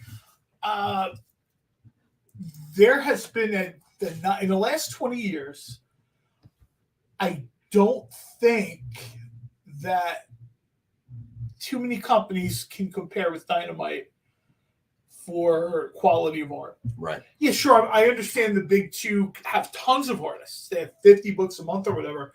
But I think proportionally, I don't know of anyone that has had consistently as many varied artists, varied art styles, and covers, the variant covers in particular, Ultraviolet, the Virgin covers. You just don't see that. All right, so and Joseph Lindner, Michael Cohen, Lindner, and Rose Besh, Besh, it Rose goes Besh. on and on and on. Yeah. Peach Momoko, just. All right, so I think we did it, man. I think we covered every book and a few John extras. Royal. Oh no, you know what? There's Go one look more. at a John Royal cover. Holy cow! All right, so we have one more Dynamite book. It is Panther #3, Megan Hetrick, Virgin covers, just at retail. Megan Hetrick. And we have one available for $39.99. The cover is amazing, and I'm going to tell you guys this right now from experience for someone who specifically went for years to cons to look for Dynamite books. I should have been coming here years ago instead of making me fly all over the country for them. But these things will be at dealers at cons for significantly more. Mm-hmm. And people are like, well, I looked it up and it only says it's $50. There have been times where I've challenged someone to go find like a Vampirella variant cover at a con for $50 because that's what the internet said. Right. Yeah, sure. A lot of times the internet's right. A lot of times it's not. However, I'm telling you from practical experience, I've been on the floor at cons like in Atlanta and Chicago and Seattle, and I'm looking for certain variants. And everybody that has them, 100, 100 and a quarter, 170. Sometimes, Right. I mean, I have paid, and I'm glad, I'm actually happy. I have paid significantly more for some of these books than you guys are, than the price you guys have offered here. You know what I mean? I mean, Right. That's just real talk, like a real world sort of experience. There are books here that Nick will have 5-star $50, and I've paid in some cases triple that because I just wanted the book. Right. All right. So with best offers ending soon, I'm going to go ahead and recap just those items. There were 3 best offer items. Miller and McNiven's Nemesis #1, CGC graded, guaranteed 9.8, where Rubenstein is in the lead at 20. Then we had Batman #50, Man variant cover, CGC graded 9.8, best offer book, and Preston is in the lead at 30. And then we had Death of Doctor Strange #1, Care Andrews cover, CGC graded, guaranteed 9.8. And let me see, Preston is currently in the lead at 45. So you got 5 minutes left. If you're interested in putting a claim through, you got 5 minutes to do it before 8:50. Well, 4 minutes now. Don't forget the lag time. Just keep that in mind. So don't wait until the last 30 seconds because it might come in after the end line that JD will throw up when time is up. But very excited about May the 4th. Very excited about Doctor Strange. Very excited about going home and watching the final episode of Moon Knight tonight. There's, I don't want to do too many spoilers to the post-credit scene. I don't think that's going to be a shock to people. They've absolutely left, the whole story, they've left this open to continue telling stories in this corner of the Marvel Universe, this sort of, theological magic sort of corner. Yes, JD, there is spam in the Star Wars universe. Considering there's blue milk, I will take the spam before I take the blue milk any day. Although everybody who's been to the Star Wars experience has had the blue milk by now. I have not. I'm lactose intolerant. It's I could do without the blue milk. I was fine. I wish it doesn't taste horrible or anything. It just has it's just food coloring. It's milk. There is a little bit of an aftertaste, and I don't know if that's from the container, or it has an listen, it's like cereal, right? I love blueberry. The blue doesn't bother me, but the point is I paid hundreds of dollars for this day, and I don't want to be tied to the bathroom. So I ain't drinking the blue milk, the white milk. It doesn't matter what color the milk is. For somebody like me that's been eating blueberry cereal for 40 years, I'm used to blue milk. Count Chocula. everybody has their favorite. Like when I was in college, we all had a favorite. Mine was Boo Berry. I never forgot we had a buddy who loves Fruit Brute, and that was the first one to go. They pulled Fruit Brute, and people sometimes they don't even remember it, and they just pulled it from the store. My two favorites were Captain Crunch and Frosted Flakes. Why are you looking at me like that? I'll tell you right now, Frosted Flakes are very good for using for breading when you want to. You've said that before. Yeah, you've said that before. Well, that was one of the things I did way back in the day. And, you know, now people do everything. Way back in the day when I was looking to separate myself from other people, yeah, I would do Frosted Flakes and fried chicken. And people were like, really you're a genius. And I'm like, no, I'm just using cereal. But Neil goes, does Rex love Spam? Yes. So does John. Kyle, not so much. I'm not a Spam guy. JD loves to talk about Spam. So that's why I brought the cans out under JD's suggestion, because we went 3 hours without mentioning Spam once. Neil, it's a shame you weren't with us for the green eggs and Spam show. Oh, yes. That was actually excellent. That was very good. The rice, the cilantro rice that John made for me, that was unbelievable, dude. I'll tell you right now, you know what Captain Crunch is really good for? What? Captain Crunch is really good for deviled crab cakes. Ooh, that's interesting. Like for the stuffing, instead of just using bread, which is bread or whatever. So I want to tell a funny story about the green. JD, I think that was the Fruit Brute problem too. If I remember correctly, they had to pull those cereals because there was something with the food coloring. It didn't sit well. All right, so I want to mention that was several shows back. Was it last week or the week before, with the green eggs and Spam? 2 weeks ago, maybe. So John made enough for me and my daughter, and pointed out that it took him. He actually worked on this for 22 minutes, which apparently in John's cooking universe, that's a long time.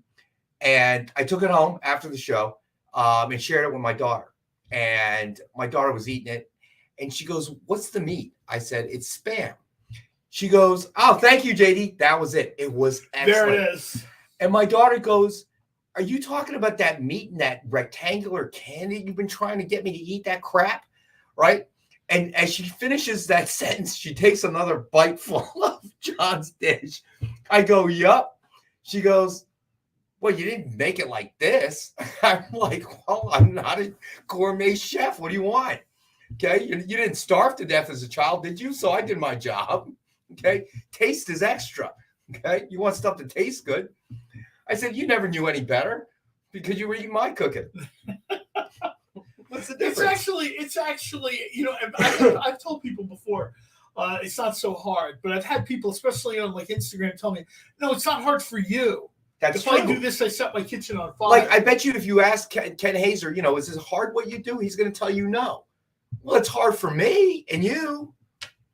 You know, so yeah, it's each person has their skill and their talent, and those of us that don't have it, it's hard for us.